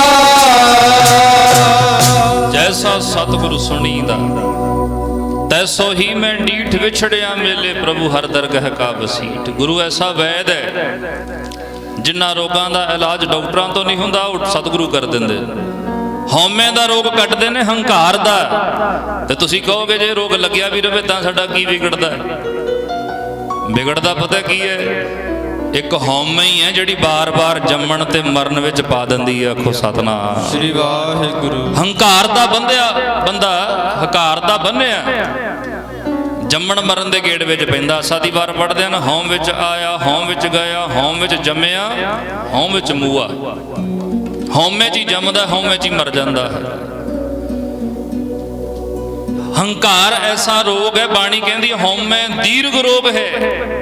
ਇਹ ਐਡਾ ਲੰਮਾ ਚੱਲਦਾ, ਬਾਰ-ਬਾਰ ਕਈ ਜਨਮਾਂ ਤੱਕ ਭੜਕਾ ਦਿੰਦਾ ਹੈ। ਤੇ ਜੇ ਇਸ ਹਉਮੈ ਦਾ ਇਲਾਜ ਸਤਿਗੁਰੂ ਕਰ ਦੇਣ, ਹੰਕਾਰ ਨਿਕਲ ਜਾਏ ਤੇ ਆਤਮਾ ਪਰਮਾਤਮਾ ਵਿੱਚ ਅਭੇਦ ਹੋ ਜਾਂਦੀ ਹੈ। ਬੰਦਾ ਜਿਉਂਦੇ ਜੀ ਪਰਮਾਤਮਾ ਦੇ ਵਿੱਚ ਮਿਲ ਕੇ ਅਭੇਦ ਹੋ ਜਾਂਦਾ, ਜਿਹਨੂੰ ਜੀਵਨ ਮੁਕਤ ਕਹਿੰਦੇ ਆਪਾਂ। ਜੀਵਨ ਮੁਕਤ, ਜਿਉਂਦੇ ਜੀ ਮੁਕਤੀ ਲੈਣੀ। ਸੋ ਰਹੋ ਵਿਚਾਰ, ਆਪਾਂ ਹੁਣ ਬਹੁਤਾ ਸਮਾਂ ਇਸ ਪਾਸੇ ਨਹੀਂ। ਨੌਵੇਂ ਪਾਤਸ਼ਾਹ ਜੀ ਦਾ ਪ੍ਰਕਾਸ਼ ਪੁਰਬ 400 ਸਾਲਾ ਮਨਾ ਰਹੇ ਹਾਂ। ਧੰਨ ਗੁਰੂ ਤੇਗ ਬਹਾਦਰ ਪਾਤਸ਼ਾਹ। ਮੇਰੇ ਤੋਂ ਪਹਿਲਾਂ ਸਤਿਕਾਰਯੋਗ ਰਾਗੀ ਜਥਾ ਭਾਈ ਸਾਹਿਬ ਜੀ ਭਗਉਤੀ ਜੀ ਕੀ ਵਾਰ ਪੜ੍ਹ ਰਹੇ ਸੀ ਨਾ। ਵਾਰ ਸ਼੍ਰੀ ਭਗਉਤੀ ਜੀ ਕੀ ਪਾਤਸ਼ਾਹੀ ਦਸਵੀਂ। ਪ੍ਰਥਮ ਭਗਉਤੀ ਸਿਮਰ ਕੈ ਗੁਰੂ ਨਾਨਕ ਲਈ ਤੇ ਆਏ। ਇਹ ਭਗਉਤੀ ਕੀ ਵਾਰ 10ਵੇਂ ਪਾਤਸ਼ਾਹ ਨੇ ਰਚੀ ਹੈ। ਫਿਰ ਅੰਗਦ ਗੁਰ ਤੇ ਅਮਰਦਾਸ ਰਾਮਦਾਸੈ ਹੋਈ ਸਹਾਏ। ਅਰਜਨ ਹਰ ਗੋਬਿੰਦ ਨੋ ਸਿਮਰੋ ਸ੍ਰੀ ਹਰਿ ਰਾਏ। ਸ੍ਰੀ ਹਰਿ ਕ੍ਰਿਸ਼ਨ ਧਿਆਈ ਹੈ ਜਿਸ ਡਿਠੇ ਸਭ ਦੁਖ ਜਾਏ। ਤੇਗ ਬਹਾਦਰ ਸਿਮਰਿਆ ਘਰ ਨੌ ਨਿਧ ਆਵੈ ਧਾਏ। ਸਭ ਥਾਈ ਹੋਏ ਸਹਾਏ। ਨੌਵੇਂ ਪਾਤਸ਼ਾਹ ਗੁਰੂ ਤੇਗ ਬਹਾਦਰ ਮਹਾਰਾਜ ਨੂੰ ਜਿਨ੍ਹਾਂ ਨੇ ਸਿਮਰਿਆ ਹੈ, ਕਹਿੰਦੇ 9 ਨਿਧੀਆਂ ਘਰ ਵਿੱਚ ਧਾ ਕੇ ਆਉਂਦੀਆਂ ਨੇ। ਘਰ 9 ਨਿਧ ਆਵੈ ਧਾਏ। ਭਾਵ ਕਿਸੇ ਚੀਜ਼ ਦੀ ਕਮੀ ਨਹੀਂ ਰਹਿੰਦੀ ਘਰ ਦੇ ਵਿੱਚ। ਨੌਵੇਂ ਪਾਤਸ਼ਾਹ ਗੁਰੂ ਤੇਗ ਬਹਾਦਰ ਮਹਾਰਾਜ ਦੀ ਐਡੀ ਮਹਿਮਾ ਉਸਤਤ ਕੀਤੀ ਹੈ ਬਿਆਨ ਕਲਗੀਧਰ ਜੀ ਦੇ। ਨੌਵੇਂ ਪਾਤਸ਼ਾਹ ਜੀ ਦਾ ਅਵਤਾਰ ਹੋਇਆ ਅੰਮ੍ਰਿਤਸਰ ਸਾਹਿਬ ਦੀ ਧਰਤੀ ਤੇ। ਬੇਅੰਤ ਰਾਗੀ ਢਾਡੀ ਪ੍ਰਚਾਰਕਾਂ ਤੋਂ ਤੁਸੀਂ ਸੁਣਿਆ। ਛੇਵੇਂ ਪਾਤਸ਼ਾਹ ਜੀ ਦੇ ਮਹਿਲ ਮਾਤਾ ਨਾਨਕੀ ਜੀ। ਮਾਤਾ ਨਾਨਕੀ ਜੀ ਦੇ ਕੁੱਖੋਂ ਹੋਏ, ਜਿਨ੍ਹਾਂ ਦਾ ਪਹਿਲਾ ਨਾਮ ਤਿਆਗਮਲ ਰੱਖਿਆ। ਤਿਆਗਮਲ। ਤਿਆਗਮਲ ਨੂੰ ਛੇਵੇਂ ਪਾਤਸ਼ਾਹ ਬੜਾ ਪਿਆਰ ਕਰਦੇ ਸੀ। ਜਦੋਂ ਸ੍ਰੀ ਅਕਾਲ ਤਖਤ ਸਾਹਿਬ ਤੇ ਬਹਿਣਾ ਨਾ, ਬਿਰਾਜਮਾਨ ਹੋਣਾ ਛੇਵੇਂ ਪਾਤਸ਼ਾਹ ਨੇ, ਤੇ ਤਿਆਗਮਲ ਨੂੰ ਆਪਣੀ ਗੋਦੀ 'ਚ ਬਿਠਾਉਣਾ। ਮਾਤਾ ਨਾਨਕੀ ਜੀ ਨੇ ਕਈ ਵਾਰੀ ਕਹਿਣਾ ਕਿ ਬੱਚੇ ਤੇ ਮਾਪਿਆਂ ਨੂੰ ਸਾਰੇ ਹੀ ਪਿਆਰੇ ਹੁੰਦੇ ਨੇ, ਤੁਸੀਂ ਤਿਆਗਮਲ ਦਾ ਇੰਨਾ ਪਿਆਰ ਕਿਉਂ ਕਰਦੇ ਹੋ? ਜਦੋਂ ਤਖਤ ਸਾਹਿਬ ਤੇ ਬਹਿੰਦੇ ਹੋ ਤੈਨੂੰ ਗੋਦ ਵਿੱਚ ਬਿਠਾਉਂਦੇ ਹੋ। ਤੇ ਛੇਵੇਂ ਪਾਤਸ਼ਾਹ ਨੇ ਉਦੋਂ ਬਚਨ ਕੀਤੇ ਸੀ, ਕਹਿੰਦੇ ਨਾਨਕੀ ਬੱਚੇ ਤੇ ਸਾਰੇ ਹੀ ਪਿਆਰੇ ਹੁੰਦੇ ਨੇ, ਪਰ ਤਿਆਗਮਲ ਨੂੰ ਇੰਨਾ ਪਿਆਰ ਤਾਂ ਕਰਦੇ ਆ, ਆਉਣ ਵਾਲੇ ਸਮੇਂ ਵਿੱਚ ਤੇਰੇ ਲਾਲ ਨੇ ਬਹੁਤ ਵੱਡੀ ਕੁਰਬਾਨੀ ਕਰਕੇ ਦਿਖਾਣੀ। ਆਉਣ ਵਾਲੇ ਸਮੇਂ ਦੇ ਵਿੱਚ ਇਹਨੇ ਬੜੀ ਵੱਡੀ ਕੁਰਬਾਨੀ ਕਰਨੀ। ਫਿਰ ਇੱਕ ਵਾਰੀ ਨਾ ਛੇਵੇਂ ਪਾਤਸ਼ਾਹ ਲਈ ਕੋਈ ਰਾਜਾ ਹੀਰਿਆਂ ਜੜੀ ਚੇਨ ਲੈ ਕੇ ਆਇਆ ਸੀ ਸੋਨੇ ਦੀ। ਬੜੀਆਂ ਵੱਡੀਆਂ ਵੱਡੀਆਂ ਭੇਟਾਵਾਂ ਸੰਗਤਾਂ ਲੈ ਕੇ ਆਉਂਦੀਆਂ ਸੀ। ਉਹ ਰਾਜਾ ਵੀ ਲੈ ਕੇ ਆਇਆ ਹੀਰਿਆਂ ਨਾਲ ਜੜੀ ਹੋਈ ਚੇਨ ਮਹਾਰਾਜ ਨੂੰ ਭੇਟ ਕੀਤੀ। ਛੇਵੇਂ ਪਾਤਸ਼ਾਹ ਦੇ ਕੋਲ ਤਖਤ ਸਾਹਿਬ ਤੇ ਬੈਠੇ ਸੀ ਤਿਆਗਮਲ ਜੀ। ਮਹਾਰਾਜ ਨੇ ਉਹ ਜਿਹੜੀ ਚੇਨ ਰਾਜਾ ਲੈ ਕੇ ਆਇਆ ਸੀ ਆਪਣੇ ਸਾਹਿਬਜ਼ਾਦੇ ਦੇ ਗਲੇ 'ਚ ਪਹਿਨਾਤੀ। ਬੜੀ ਸੋਹਣੀ ਲੱਗੇ, ਪਹਿਨ ਕੇ ਰੱਖਿਆ ਕਰਨ। ਇੱਕ ਦਿਨ ਖੇਡਦਿਆਂ ਬੱਚਿਆਂ ਦੇ ਨਾਲ ਕੋਈ ਲੋੜਵੰਦ ਆ ਗਿਆ, ਕਈ ਦਿਨਾਂ ਦਾ ਭੁੱਖਾ ਸੀ। ਉਹਨੇ ਬੱਚਿਆਂ ਤੋਂ ਆ ਕੇ ਆਖਿਆ, ਕਹਿੰਦੇ ਬੱਚਿਓ ਕੋਈ ਛਕਣ ਨੂੰ ਦੇ ਦਿਓ, ਮੈਂ ਬਹੁਤ ਦਿਨਾਂ ਦਾ ਭੁੱਖਾ। ਨਾਲ ਦੇ ਸਾਥੀ ਕਹਿੰਦੇ ਅਸੀਂ ਤੇ ਆਪ ਬੱਚੇ ਆ, ਸਾਥੋਂ ਕੀ ਮੰਗਦਾ? ਕਈ ਬੰਦੇ, ਕਈਆਂ ਦਾ ਸੁਭਾਅ ਹੁੰਦਾ ਹੈ ਸਭ ਕੁਝ ਹੁੰਦਿਆਂ ਸੁਣਦਿਆਂ ਵੀ ਜਵਾਬ ਦੇ ਦੇਣਾ। ਪਰ ਗੁਰੂ ਨਾਨਕ ਦੇਵ ਮਹਾਰਾਜ ਨੇ ਜਾਚ ਸਿਖਾਈ ਹੈ ਵੰਡ ਕੇ ਛਕਣ ਦੀ। ਤਰੀਕਾ ਚਾਹੀਦਾ ਹੈ, ਨਿੱਕੀ ਤੋਂ ਨਿੱਕੀ ਚੀਜ਼ ਨੂੰ ਵੀ ਵੰਡ ਕੇ ਛਕਿਆ ਜਾ ਸਕਦਾ। ਭਾਈ ਮਰਦਾਨਾ ਕਹਿੰਦਾ ਮਹਾਰਾਜ ਐਵੇਂ ਕਿਵੇਂ ਛਕਿਆ ਜਾ ਸਕਦਾ ਹੈ? ਜੇ ਕਈ ਵਾਰੀ ਚੀਜ਼ ਹੀ ਇੰਨੀ ਕੁ ਹੁੰਦੀ ਹੈ ਵੀ ਇੱਕ ਬੰਦੇ ਦੇ ਛਕਣ ਜੋਗੀ, ਤੇ ਉਹਨੂੰ ਸਾਰਿਆਂ 'ਚ ਕਿਵੇਂ ਵੰਡਿਆ ਜਾ ਸਕਦਾ? ਗੁਰੂ ਨਾਨਕ ਦੇਵ ਮਹਾਰਾਜ ਕਹਿੰਦੇ ਵੰਡ ਕੇ ਛਕਣ ਦੀ ਨੀਅਤ ਚਾਹੀਦੀ ਹੈ। ਜਿੱਡੀ ਛੋਟੀ ਮਰਜ਼ੀ ਚੀਜ਼ ਨੂੰ ਵੰਡ ਲਓ। ਭਾਈ ਮਰਦਾਨਾ ਜੀ ਨੇ ਚੌਲ ਦਾ ਦਾਣਾ ਚੁੱਕ ਲਿਆ, ਕਹਿੰਦੇ ਪਾਤਸ਼ਾਹ ਆਹ ਕਿਵੇਂ ਵੰਡੋਗੇ? ਇਹ ਤੇ ਇੱਕ ਬੰਦਾ ਹੀ ਖਾ ਸਕਦਾ ਚੌਲ ਦਾ ਦਾਣਾ। ਮਹਾਰਾਜ ਕਹਿੰਦੇ ਨਹੀਂ, ਲਿਆ ਇਧਰ ਸਾਡੀ ਹਥੇਲੀ ਤੇ ਰੱਖ। ਹਥੇਲੀ ਤੇ ਰੱਖਿਆ। ਮਹਾਰਾਜ ਕਹਿੰਦੇ ਇਹਨੂੰ ਪੀਸ ਚੰਗੀ ਤਰ੍ਹਾਂ। ਉਹ ਜਦੋਂ ਪੀਸਿਆ ਨਾ ਰੱਖ ਕੇ ਬਰਤਨ ਦੇ ਵਿੱਚ, ਮਹਾਰਾਜ ਕਹਿੰਦੇ ਇਹਨੂੰ ਪਾਣੀ ਨਾਲ ਭਰ ਦੇ। ਚੌਲ ਦਾ ਦਾਣਾ ਪੀਸ ਕੇ ਬਾਟੇ 'ਚ ਪਾ ਕੇ ਤੇ ਬਾਟਾ ਪਾਣੀ ਨਾਲ ਭਰ ਲਿਆ। ਮਹਾਰਾਜ ਕਹਿੰਦੇ ਲੈ ਚੂੜੀ ਚੂੜੀ ਸਾਰਿਆਂ ਨੂੰ ਵੰਡਦੇ। ਆਖੋ ਸਤਿਨਾਮ ਸ੍ਰੀ ਵਾਹਿਗੁਰੂ। ਵੰਡ ਕੇ ਛਕਣ ਦਾ ਭਾਵਨਾ ਚਾਹੀਦੀ ਹੈ, ਤਰੀਕਾ ਆਪਣੇ ਆਪ ਲੱਭ ਜਾਂਦਾ। ਉਹ ਬੱਚਿਆਂ ਨੇ ਦੇਤਾ ਜਵਾਬ, ਕਹਿੰਦੇ ਅਸੀਂ ਤੇ ਖੁਦ ਬੱਚੇ ਆ, ਸੰਥੋਂ ਕੀ ਮੰਗਦਾ ਹੈ। ਪਰ ਇੱਧਰ ਦਇਆ ਦੀ ਮੂਰਤ ਧੰਨ ਗੁਰੂ ਤੇਗ ਬਹਾਦਰ ਮਹਾਰਾਜ ਉਦੋਂ ਤਿਆਗ ਮੱਲ ਸਨ, ਛੋਟੀ ਅਵਸਥਾ ਦੇ ਵਿੱਚ। ਉਹ ਲੋੜਵੰਦ ਜਦੋਂ ਮੁੜ ਗਿਆ ਨਾ, ਪਿੱਛੇ ਮਹਾਰਾਜ ਨੇ ਆਵਾਜ਼ ਮਾਰੀ, ਕਹਿੰਦੇ ਗੱਲ ਸੁਣ, ਕੀ ਗੱਲ ਭੁੱਖ ਲੱਗੀ ਹੈ? ਕਹਿੰਦਾ ਹਾਂ ਕਈ ਦਿਨਾਂ ਦਾ ਭੁੱਖਾ। ਮਹਾਰਾਜ ਨੇ ਉਹ ਗਲੇ ਚੋਂ ਚੈਨ ਲਾ ਕੇ ਹੀਰਿਆਂ ਨਾਲ ਜੜੀ ਹੋਈ ਸੋਨੇ ਦੀ ਉਹ ਫੜਾਤੀ, ਕਹਿੰਦੇ ਆ ਲੈ, ਕਈ ਦਿਨ ਭੁੱਖਾ ਨਹੀਂ ਰਹੇਗਾ, ਇਹਦੇ ਨਾਲ ਰੱਜ ਜਾਏਗਾ ਤੂੰ, ਕਈ ਦਿਨ ਪ੍ਰਸ਼ਾਦਾ ਮਿਲੂ ਤੈਨੂੰ, ਇਹ ਕਾਫੀ ਮਹਿੰਗੀ ਹੈ, ਬਹੁਤ ਮਹਿੰਗੀ ਆ ਲੈ ਜਾ। ਚੈਨ ਲਾ ਕੇ ਦੇਤੀ। ਨਾਲ ਦੇ ਬੱਚੇ ਵੀ, ਸਾਥੀ ਵੀ ਹੈਰਾਨ। ਜਦੋਂ ਆਏ ਵਾਪਸ, ਹੁਣ ਬੀਬੀਆਂ ਦਾ ਧਿਆਨ ਖਾਸ ਕਰਕੇ ਗਹਿਣਿਆਂ 'ਚ ਹੀ ਹੁੰਦਾ। ਮਾਤਾ ਨਾਨਕੀ ਜੀ ਨੇ ਨਿਗਾਹ ਮਾਰੀ ਵੀ ਗਲਾ ਤੇ ਸੁੰਨਾ ਪਿਆ, ਇੰਨੀ ਸੋਹਣੀ ਚੇਨ ਪਹਿਨਾਈ ਸੀ। ਪੁੱਛਿਆ ਤਿਆਗ ਮੱਲ ਬੇਟਾ ਤੇਰੇ ਗਲੇ ਦੀ ਚੇਨ ਕਿੱਥੇ ਆ? ਆਖਿਆ ਮਾਤਾ ਜੀ ਉਹ ਕੋਈ ਲੋੜਵੰਦ ਮਿਲ ਗਿਆ ਸੀ, ਉਹਨੂੰ ਦੇਤੀ। ਉਹ ਕਿਸੇ ਨੂੰ ਦੇ ਆਇਆ ਚੈਨ, ਗਲੇ ਦੀ ਚੇਨੀ? ਕਹਿੰਦਾ ਹਾਂ ਮਾਤਾ ਜੀ ਮੈਂ ਤੇ ਸ਼ੋਅ ਵਾਸਤੇ ਪਾਈ ਸੀ ਨਾ, ਸੋਹਣੇ ਬਣਨ ਵਾਸਤੇ, ਪਰ ਮੈਨੂੰ ਲੱਗਿਆ ਵੀ ਮੇਰੇ ਨਾਲੋਂ ਜ਼ਿਆਦਾ ਲੋੜ ਉਹਨੂੰ ਸੀ, ਮੈਂ ਤੇ ਪਾਈ ਸੀ ਸੋਹਣੇ ਬਣਨ ਵਾਸਤੇ, ਤੁਸੀਂ ਪਹਿਨਾਤੀ ਚਲੋ ਪਿਤਾ ਜੀ ਨੇ। ਪਰ ਉਹ ਬੰਦਾ ਕਈ ਦਿਨਾਂ ਦਾ ਭੁੱਖਾ ਸੀ, ਉਹਦੇ ਨਾਲ ਉਹਨੂੰ ਕਈ ਦਿਨ ਪ੍ਰਸ਼ਾਦਾ ਮਿਲਦਾ ਰਹੇਗਾ। ਮਾਤਾ ਜੀ ਲੱਗ ਪਏ ਝਿੜਕਾਂ ਦੇਣ, ਐਡੀ ਮਹਿੰਗੀ ਚੇਨ ਪਤਾ ਨਹੀਂ ਕਿਵੇਂ ਪਿਆਰ ਨਾਲ ਲਿਆਇਆ ਸੀ ਵਿਚਾਰਾ, ਤੇ ਤੂੰ ਲੋੜਵੰਦ ਨੂੰ ਦੇ ਆਇਆ। ਜਦੋਂ ਮਾਤਾ ਜਿਵੇਂ ਮਾਂ ਝਿੜਕਾਂ ਦਿੰਦੀ ਹੈ, ਮਾਤਾ ਜੀ ਝਿੜਕ ਰਹੇ ਨੇ। ਛੇਵੇਂ ਪਾਤਸ਼ਾਹ ਆ ਗਏ, ਆ ਕੇ ਕਹਿੰਦੇ ਨਾਨਕੀ ਕੀ ਗੱਲ, ਮੇਰੇ ਪੁੱਤਰ ਨੂੰ ਕਿਉਂ ਝਿੜਕਾਂ ਦੇ ਰਹੇ ਹੋ? ਆ ਗੱਲ ਧਿਆਨ ਨਾਲ ਸੁਣਿਓ। ਕਹਿੰਦੇ ਝਿੜਕਦੇ ਕਿਉਂ ਤਿਆਗ ਮੱਲ ਨੂੰ?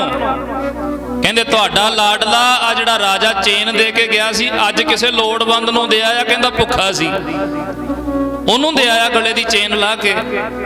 ਮਹਾਰਾਜ ਕਹਿੰਦੇ ਫਿਰ ਕੀ ਹੋ ਗਿਆ ਜੇ ਗਲੇ ਦੀ ਚੇਨ ਲਾ ਕੇ ਦੇ ਆਇਆ ਹੈ? ਉਹ ਮੇਰੇ ਪੁੱਤਰ ਦਾ ਹਿਰਦਾ ਤੂੰ ਜਾਣਦੀ ਨਹੀਂ ਨਾਨਕੀ, ਇਹਦਾ ਹਿਰਦਾ ਕਿੱਡਾ ਵੱਡਾ ਹੈ। ਅੱਜ ਤੇ ਕਿਸੇ ਨੇ ਆ ਕੇ ਪ੍ਰਸ਼ਾਦਾ ਮੰਗਿਆ, ਗਲੇ 'ਚੋਂ ਚੇਨ ਲਾ ਕੇ ਦਿੱਤੀ ਹੈ। ਆਉਣ ਵਾਲੇ ਸਮੇਂ ਦੇ ਵਿੱਚ ਜੇ ਕੋਈ ਇਹਦੇ ਦਰ ਤੇ ਆ ਕੇ ਫਰਿਆਦ ਕਰੇਗਾ, ਇਹਨੇ ਸਿਰ ਵੀ ਦੇ ਦੇਣਾ। ਆਖੋ ਸਤਨਾਮ ਸ੍ਰੀ ਵਾਹਿਗੁਰੂ। ਇਹਨੇ ਸਿਰ ਦੇਣ ਤੋਂ ਵੀ ਗੁਰੇਜ਼ ਨਹੀਂ ਕਰਨਾ, ਐਡਾ ਵੱਡਾ ਹਿਰਦਾ। ਇਹ ਦਰਿਆ ਦਿਲੀ ਬਚਪਨ ਤੋਂ ਹੀ ਪਤਾ ਲੱਗਦਾ ਸੀ ਮਹਾਰਾਜ ਨੂੰ। ਛੇਵੇਂ ਪਾਤਸ਼ਾਹ ਤੇ ਜਾਣ ਹੀ ਜਾਣ ਨੇ, ਇਹ ਕੋਈ ਆਮ ਬੱਚਾ ਨਹੀਂ ਹੈ। ਤੇ ਜਦੋਂ ਕਰਤਾਰਪੁਰ ਦੀ ਜੰਗ, ਸਭ ਤੋਂ ਪਹਿਲੀ ਜੰਗ ਛੇਵੇਂ ਪਾਤਸ਼ਾਹ ਨੇ ਕਰਤਾਰਪੁਰ ਦੀ ਲੜੀ, ਜਿਹੜਾ ਇੱਧਰ ਕਰਤਾਰਪੁਰ ਹੈ, ਕਰਤਾਰਪੁਰ ਦੀ ਜੰਗ ਲੜੀ। ਉਹਦੇ ਵਿੱਚ ਆਪਣੇ ਪੁੱਤਰ ਨੂੰ ਨਾਲ ਲੈ ਕੇ ਗਏ, ਤਿਆਗ ਮੱਲ ਨੂੰ। ਤੇ ਉਦੋਂ ਤਿਆਗ ਮੱਲ ਜੀ ਦਾ ਰਿਸ਼ਤਾ ਹੋ ਚੁੱਕਿਆ ਸੀ ਮਾਤਾ ਗੁਜਰੀ ਜੀ ਦੇ ਨਾਲ। ਮਾਤਾ ਗੁਜਰੀ ਜੀ ਦਾ ਪੇਕੇ ਪਿੰਡ ਅੰਬਾਲੇ ਦੇ ਕੋਲ ਆ, ਪੁਰਾਣਾ। ਉੱਥੋਂ ਰਿਸ਼ਤਾ ਤੈਅ ਹੋਇਆ ਤੇ ਅੰਬਾਲੇ ਤੋਂ ਮਾਤਾ ਗੁਜਰੀ ਜੀ ਦਾ ਪਰਿਵਾਰ ਜਿਹੜਾ ਸੀ ਉਹ ਕਰਤਾਰਪੁਰ ਰਹਿਣ ਲੱਗ ਪਿਆ ਸੀ। ਆ ਕੇ ਕਰਤਾਰਪੁਰ ਵਿਆਹ ਹੋਇਆ ਮਹਾਰਾਜ ਦਾ, ਨੌਵੇਂ ਪਾਤਸ਼ਾਹ ਜੀ ਦਾ ਆਨੰਦ ਕਾਰਜ ਹੋਇਆ। ਵਿਆਹ ਨੂੰ ਅਜੇ ਥੋੜਾ ਸਮਾਂ ਹੋਇਆ ਸੀ ਤੇ ਕਰਤਾਰਪੁਰ ਦੀ ਜੰਗ ਵਾਸਤੇ ਤਿਆਰੀ ਹੋ ਗਈ। ਛੇਵੇਂ ਪਾਤਸ਼ਾਹ ਕਹਿੰਦੇ ਨਾਲ ਲੈ ਕੇ ਜਾਣਾ ਤੈਨੂੰ। ਹੁਣ ਵੇਖੋ, ਧੰਨ ਮਾਤਾ ਗੁਜਰ ਕੌਰ ਜੀ ਆਪਣੇ ਸਿਰ ਦੇ ਸਾਈਂ ਨੂੰ ਅੱਜ ਪਹਿਲੀ ਵਾਰੀ ਤੋਰਨ ਲੱਗੇ ਨੇ। ਵੇਲਾ ਉਹ ਵੀ ਆਇਆ ਸੀ ਜਦੋਂ ਆਖਰੀ ਵਾਰੀ ਤੋਰੇ ਸੀ, ਅੱਜ ਪਹਿਲੀ ਵਾਰੀ ਤੋਰਨ ਲੱਗੇ ਆ ਜੰਗ ਦੇ ਮੈਦਾਨ ਵਿੱਚ। ਤੇ ਗੱਲ ਕੀ ਕਹੀ, ਮੇਰੇ ਸਿਰ ਦੇ ਸਾਈਆਂ, ਭਾਵੇਂ ਵਿਆਹ ਨਵਾਂ ਨਵਾਂ ਹੋਇਆ, ਪਰ ਮੈਂ ਚਾਹੁੰਦੀ ਆ ਕਿ ਜੰਗ ਦੇ ਮੈਦਾਨ ਵਿੱਚ ਤੁਸੀਂ ਸੂਰ ਵੀਰਾਂ ਵਾਲੇ ਜੌਹਰ ਵਿਖਾਓ। ਤੇ ਨੌਵੇਂ ਪਾਤਸ਼ਾਹ ਜੀ ਫਿਰ ਆਪਣੇ ਪਿਤਾ ਗੁਰੂ ਹਰਗੋਬਿੰਦ ਪਾਤਸ਼ਾਹ ਨਾਲ ਗਏ। ਕਰਤਾਰਪੁਰ ਦੀ ਜੰਗ ਦੇ ਵਿੱਚ ਐਸੇ ਕਰਤੱਵ ਵਿਖਾਏ, ਐਸੇ ਜੌਹਰ ਵਿਖਾਏ, ਘੋੜੇ ਦੀਆਂ ਰਕਾਬਾਂ ਦੇ ਵਿੱਚ ਪੈਰ ਪਾ ਕੇ ਖੜੇ ਹੋ ਕੇ ਪਤਾ ਹੀ ਨਹੀਂ ਸੀ ਲੱਗਦਾ ਵੀ ਬਿਜਲੀ ਵਾਂਗੂ ਕਿੱਧਰ ਦੀ ਲੰਘ ਜਾਂਦੇ ਸੀ। ਜਦੋਂ ਜੰਗ ਜਿੱਤੀ ਗਈ, ਕਰਤਾਰਪੁਰ ਦਾ ਜੰਗ ਜਿੱਤਿਆ, ਵਾਪਸ ਆਏ ਤੇ ਫਿਰ ਛੇਵੇਂ ਪਾਤਸ਼ਾਹ ਨੇ ਆਖਿਆ ਸੀ, ਤਿਆਗ ਮੱਲ ਪੁੱਤਰਾ, ਮੈਂ ਅੱਜ ਵੇਖਿਆ ਜਿੱਦਾਂ ਦਾ ਮੈਂ ਸੋਚਦਾ ਸੀ ਤੂੰ ਇਦੋਂ ਵੀ ਵੱਧ ਕੇ ਹੈ, ਤੂੰ ਇਸ ਤੋਂ ਵੀ ਜ਼ਿਆਦਾ ਹੈ। ਅੱਜ ਤੋਂ ਤੇਰਾ ਨਾਮ ਤਿਆਗ ਮਲ ਨਹੀਂ, ਤੂੰ ਤੇਗ ਬੜੀ ਸੋਹਣੀ ਚਲਾਉਣਾ ਹੈ, ਤੂੰ ਤੇਗ ਦਾ ਧਨੀ ਹੈ, ਤੇਗ ਦਾ ਬਹਾਦਰ ਹੈ। ਅੱਜ ਤੋਂ ਤੇਰਾ ਨਾਮ ਹੀ ਤੇਗ ਬਹਾਦਰ ਰੱਖੋ। ਸਤਨਾਮ ਸ੍ਰੀ ਵਾਹਿਗੁਰੂ। ਕਰਤਾਰਪੁਰ ਦੀ ਜੰਗ ਜਿੱਤ ਕੇ ਨਾਮ ਰੱਖਿਆ ਸੀ ਤੇਗ ਬਹਾਦਰ। ਧੰਨ ਗੁਰੂ ਹਰਗੋਬਿੰਦ ਪਾਤਸ਼ਾਹ ਜੀ। ਫਿਰ ਜਦੋਂ 6ਵੇਂ ਪਾਤਸ਼ਾਹ ਸੱਚਖੰਡ ਗਏ ਨੇ, ਇਤਿਹਾਸ ਪੜ੍ਹਦੇ ਆ ਜਦੋਂ ਪਤਾ ਲੱਗਦਾ ਹੈ 6ਵੇਂ ਪਾਤਸ਼ਾਹ ਜੀ ਜਦੋਂ ਸੱਚਖੰਡ ਗਏ ਨੇ, ਜਾਣ ਲੱਗਿਆ ਮਾਤਾ ਨਾਨਕੀ ਜੀ ਨੇ ਬੇਨਤੀ ਕੀਤੀ ਕਿ ਮੇਰੇ ਸਿਰ ਦੇ ਸਾਈਆਂ ਐ ਸੱਚੇ ਪਾਤਸ਼ਾਹ, ਤੁਸੀਂ ਸੱਚਖੰਡ ਜਾਣ ਦੀ ਤਿਆਰੀ ਕਰ ਲਈਏ ਤੇ ਤੁਹਾਡੇ ਤੋਂ ਬਾਅਦ ਮੈਂ ਰਹਿ ਕੇ ਕੀ ਕਰਨਾ ਹੈ। ਜਿਸ ਪਿਆਰੇ ਸਿਉਨੇ ਹੋ ਤਿਸ ਆਗੈ ਮਰ ਚਲੀਏ, ਤ੍ਰਿਗ ਜੀਵਨ ਸੰਸਾਰ ਤਾਂ ਕੈ ਪਾਛੈ ਜੀਵਨ। ਤੁਹਾਡੇ ਤੋਂ ਬਿਨਾ ਮੈਂ ਰਹਿ ਕੇ ਕੀ ਕਰਾਂਗੀ, ਮੈਨੂੰ ਵੀ ਨਾਲ ਹੀ ਲੈ ਜਾਓ। ਬਾਣੀ ਦਾ ਫੈਸਲਾ ਹੈ। ਹੋ ਕਾਦਾ ਜੀਵਨਾ ਬਾਜ ਪਿਆਰੇ ਆਪਣੇ, ਕਾਦਾ ਜੀਵਨਾ ਬਾਜ ਪਿਆਰੇ ਆਪਣੇ, ਕਾਦਾ ਜੀਵਨਾ ਬਾਜ ਪਿਆਰੇ ਆਪਣੇ, ਕਾਦਾ ਜੀਵਨਾ ਬਾਜ ਪਿਆਰੇ ਆਪਣੇ, ਕਾਦਾ ਜੀਵਨਾ ਬਾਜ ਪਿਆਰੇ ਆਪਣੇ, ਕਾਦਾ ਜੀਵਨਾ ਬਾਜ ਪਿਆਰੇ ਆਪਣੇ। ਜੀ ਕਾਦਾ ਜੀਵਨਾ ਬਾਜ ਪਿਆਰੇ ਆਪਣੇ, ਕਾਦਾ ਜੀਵਨਾ ਬਾਜ ਪਿਆਰੇ ਆਪਣੇ, ਕਾਦਾ ਜੀਵਨਾ ਬਾਜ ਪਿਆਰੇ ਆਪਣੇ, ਕਾਦਾ ਜੀਵਨਾ ਬਾਜ ਪਿਆਰੇ। ਪੜੋ ਭੈਣੋ ਭੈਣਾ, ਕਾਦਾ ਜੀਵਨਾ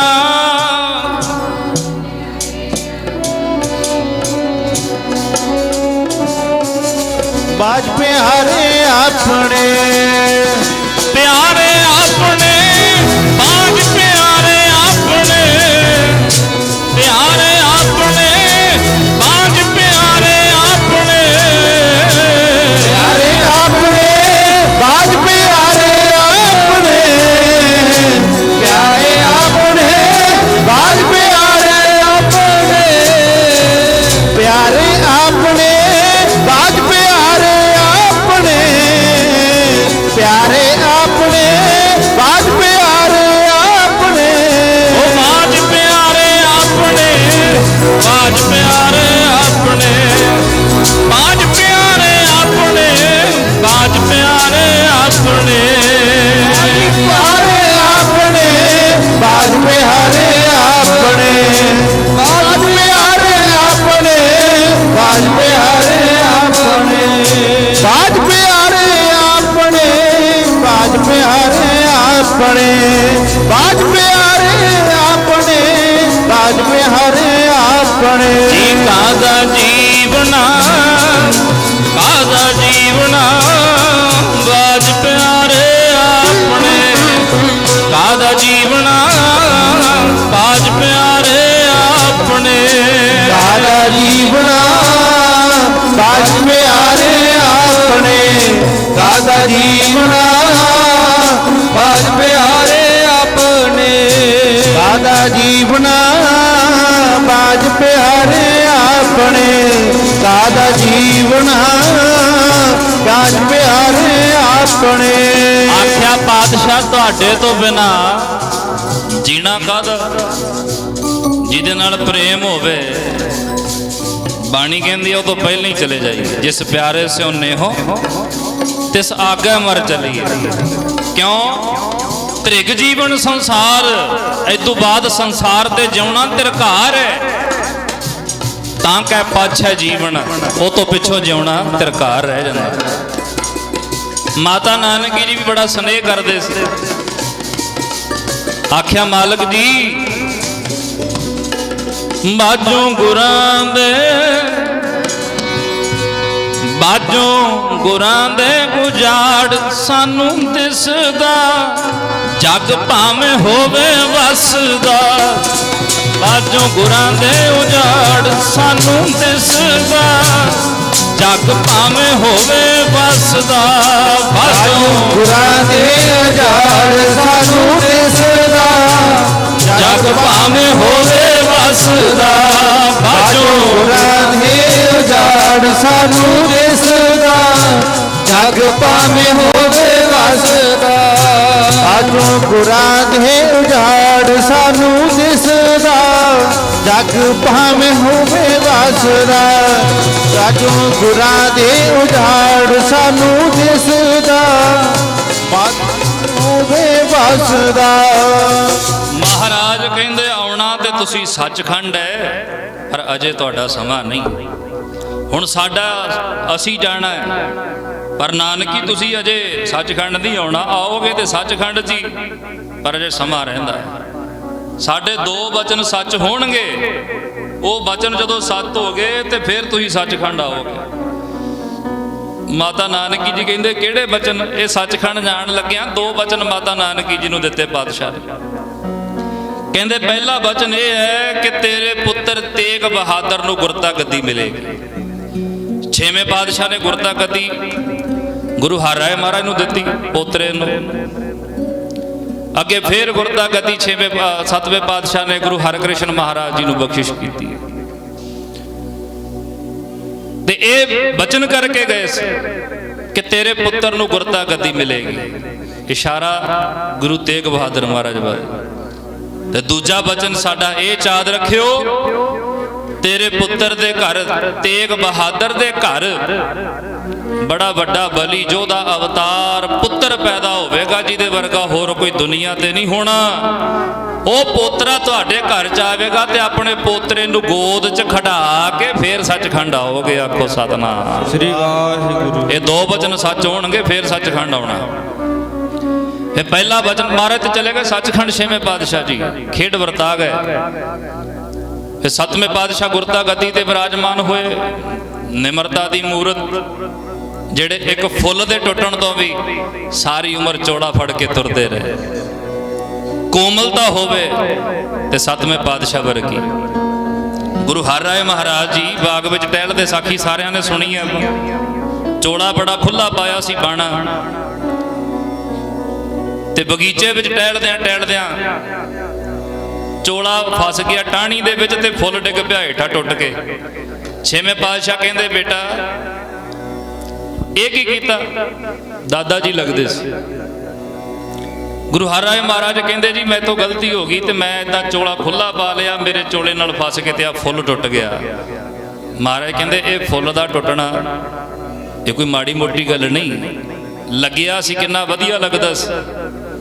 ਜੇ ਖੁੱਲੇ ਕੱਪੜੇ ਪਾਉਣ ਦਾ ਸ਼ੌਂਕ ਹੈ ਨਾ, ਜੇ ਵਸਤਰ ਜੇ ਚੋੜਾ ਜ਼ਿਆਦਾ ਵੱਡਾ ਪਾਉਣਾ, ਖੁੱਲਾ ਪਾਉਣਾ ਹੈ, ਤੇ ਜਿੱਡਾ ਚੋੜਾ ਪਾਈਏ ਜ਼ਿੰਮੇਵਾਰੀ ਵੀ ਓਡੀ ਬਣ ਜਾਂਦੀ। ਆਖੋ ਸਤਨਾਮ ਸ੍ਰੀ ਵਾਹਿਗੁਰੂ। ਉਹਨੂੰ ਸਾਂਭ ਕੇ ਵੀ ਰਖੀਦਾ।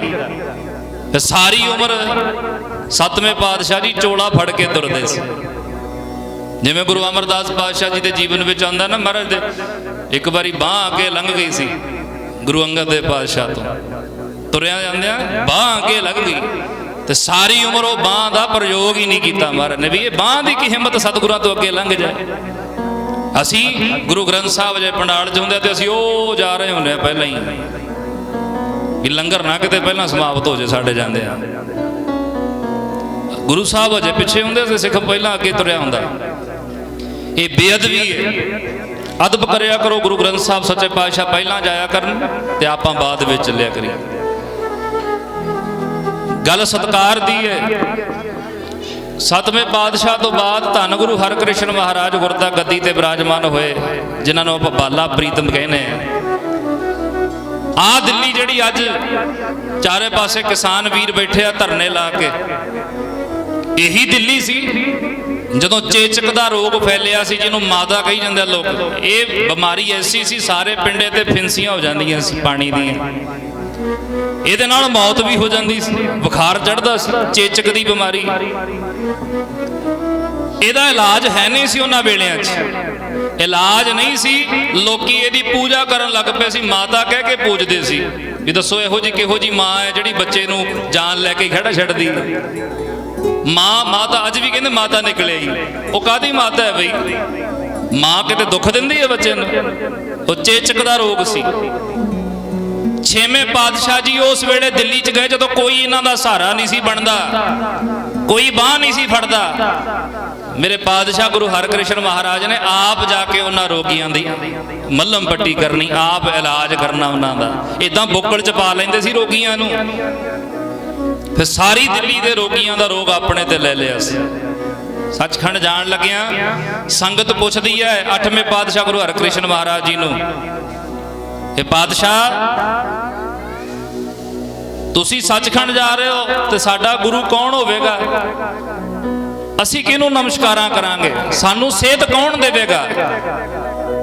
ਤੇ ਉਸ ਵੇਲੇ ਫਿਰ 9ਵੇਂ ਪਾਤਸ਼ਾਹ ਦਾ ਇਸ਼ਾਰਾ ਕੀਤਾ ਸੀ 8ਵੇਂ ਪਾਤਸ਼ਾਹ ਨੇ, ਸਿੱਧਾ ਨਹੀਂ ਸੀ ਦੱਸਿਆ ਵੀ 9ਵੇਂ ਪਾਤਸ਼ਾਹ ਗੁਰੂ ਤੇਗ ਬਹਾਦਰ ਮਹਾਰਾਜ ਨੇ, ਬਸ ਇੱਕ ਰਮਜ ਮਾਰ ਕੇ ਗਏ। ਆ ਇਤਿਹਾਸ ਦੇ ਵਿੱਚ ਦਰਜ ਹੈ, ਇਹ ਪੰਕਤੀ ਹੈ, ਬਚਨ ਇਤਿਹਾਸਕ ਹੈ।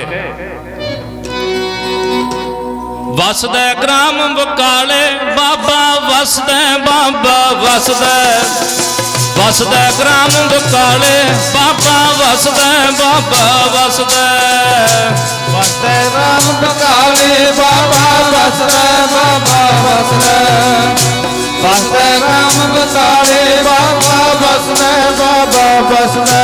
ਹਾਂਜੀ ਵਸਦਾ ਗ੍ਰਾਮ ਬਕਾਲੇ ਬਾਬਾ ਵਸਦਾ, ਬਾਬਾ ਵਸਦਾ, ਵਸਦਾ ਗ੍ਰਾਮ ਬਕਾਲੇ ਬਾਬਾ ਵਸਦਾ, ਬਾਬਾ ਵਸਦਾ, ਵਸਦਾ ਗ੍ਰਾਮ ਬਕਾਲੇ ਬਾਬਾ ਵਸਦਾ, ਬਾਬਾ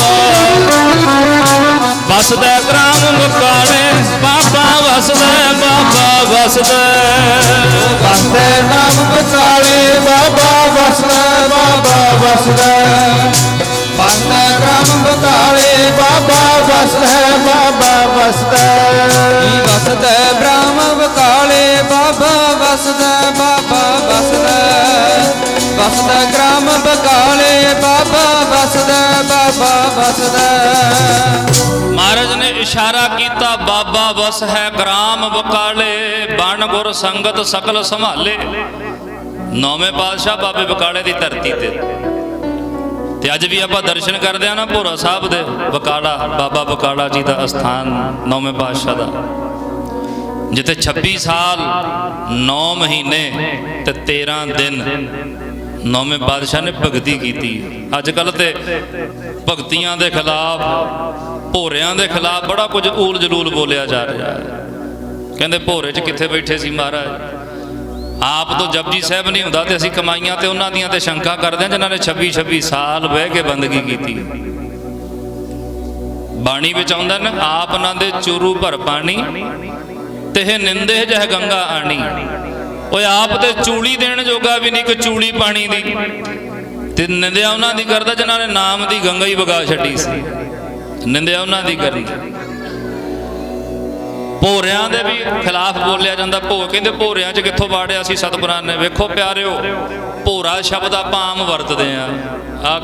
ਸਮਾਪਤੀ ਤੋਂ ਬਾਅਦ ਜਦੋਂ ਸਿੰਘ ਦੇਗ ਵਰਤਾਣਗੇ ਨਾ ਪ੍ਰਸ਼ਾਦ, ਤੇ ਕਈ ਕਹਿਣਗੇ ਆਪਾਂ ਵੀ ਭੋਰਾ ਲੈ ਲਈਏ ਦੇਗ ਦਾ। ਜੇ ਘੱਟ ਦੇਗ ਛਕਣੀ ਹੋਵੇ ਤਾਂ ਆਪਾਂ ਕਹਿੰਦੇ ਬਾਬਾ ਜੀ ਭੋਰਾ ਕ ਦਿਓ। ਆਮ ਆਪਣੀ ਬੋਲੀ ਹੈ ਮਾਲਵੇ ਦੀ, ਥੋੜੇ ਨੂੰ ਭੋਰਾ ਕਹਿ ਦਿੰਦੇ ਆ। ਇਹ ਭੋਰਾ ਸ਼ਬਦ ਕਿੱਥੋਂ ਚੱਲਿਆ? ਉਹ ਜਦੋਂ ਕੰਮਾਂ ਕਾਰਾਂ ਦੇ ਵਿੱਚ ਸਾਰੀ ਦਿਹਾੜੀ ਲੰਘ ਜਾਂਦੀ ਸੀ, ਰਾਤ ਨੂੰ ਸੌਂ ਕੇ ਲੰਘਾ ਦਿੰਦੇ ਸੀ, ਤੇ ਉਦੋਂ ਰੱਬ ਦੇ ਪਿਆਰਿਆਂ ਨੇ ਕਹਿਣਾ, ਓਏ ਦਿਨ ਖਾ ਪੀ ਕੇ ਲੰਘਾ ਲਿਆ, ਰਾਤ ਸੌਂ ਕੇ ਲੰਘਾ ਲਈ। ਕੋਈ ਥਾਂ ਇਹੋ ਜੀ ਵੀ ਬਣਾ ਲਓ ਜਿੱਥੇ ਭੋਰਾ ਰੱਬ ਦੇ ਨਾਂ ਦਾ ਵੀ ਕੱਢ ਦਿਆ ਕਰੋ। ਆਖੋ ਸਤਨਾਮ ਸ੍ਰੀ ਵਾਹਿਗੁਰੂ। ਭੋਰਾ ਰੱਬ ਦੇ ਨਾਂ ਦਾ ਵੀ ਨਿਕਲ ਜਾਏ। ਇੱਕ ਐਸੀ ਥਾਂ ਜਿੱਥੇ ਬਹਿ ਕੇ ਭੋਰਾ ਰੱਬ ਨੂੰ ਚੇਤੇ ਕਰੀਏ, ਜਿੱਥੇ ਪ੍ਰਮਾਤਮਾ ਦੇ ਗੁਣ ਗਾਏ ਜਾਣ। 26 ਸਾਲ 9 ਮਹੀਨੇ 13 ਦਿਨ ਬਾਬਾ ਬਕਾਲਾ ਸਾਹਿਬ ਦੀ ਧਰਤੀ। ਵੇਖਿਓ ਉੱਥੇ ਲਿਖਿਆ ਵੀ ਹੋਇਆ, ਉੱਥੇ ਮਹਾਰਾਜ ਵਿਰਾਜਮਾਨ ਹਨ। ਮਾਤਾ ਗੁਜਰ ਕੌਰ ਜੀ ਪਹਿਰਾ ਦਿੰਦੇ ਨੇ। ਜਦੋਂ 8ਵੇਂ ਪਾਤਸ਼ਾਹ ਨੇ ਇਸ਼ਾਰਾ ਕੀਤਾ ਸੱਚਖੰਡ ਚਲੇ ਗਏ, ਤੇ ਸੰਗਤਾਂ ਧਾ ਕੇ ਬਾਬਾ ਬਕਾਲਾ ਸਾਹਿਬ ਪਹੁੰਚਣੀਆਂ ਸ਼ੁਰੂ ਹੋ ਗਈਆਂ। ਤੇ ਇੱਥੇ ਪਖੰਡੀ ਪਹਿਲਾਂ ਹੀ ਬੈਠੇ ਸੀ, 22 ਗੁਰੂ ਬਣੇ ਬੈਠੇ। ਧੀਰਮਲ ਉਹਨਾਂ ਦਾ ਹੈੱਡ ਸੀ, ਮੇਨ ਸੀ। ਬਾਈਆਂ ਨੇ ਆ ਕੇ ਦੁਕਾਨਾਂ ਖੋਲ ਲਈਆਂ।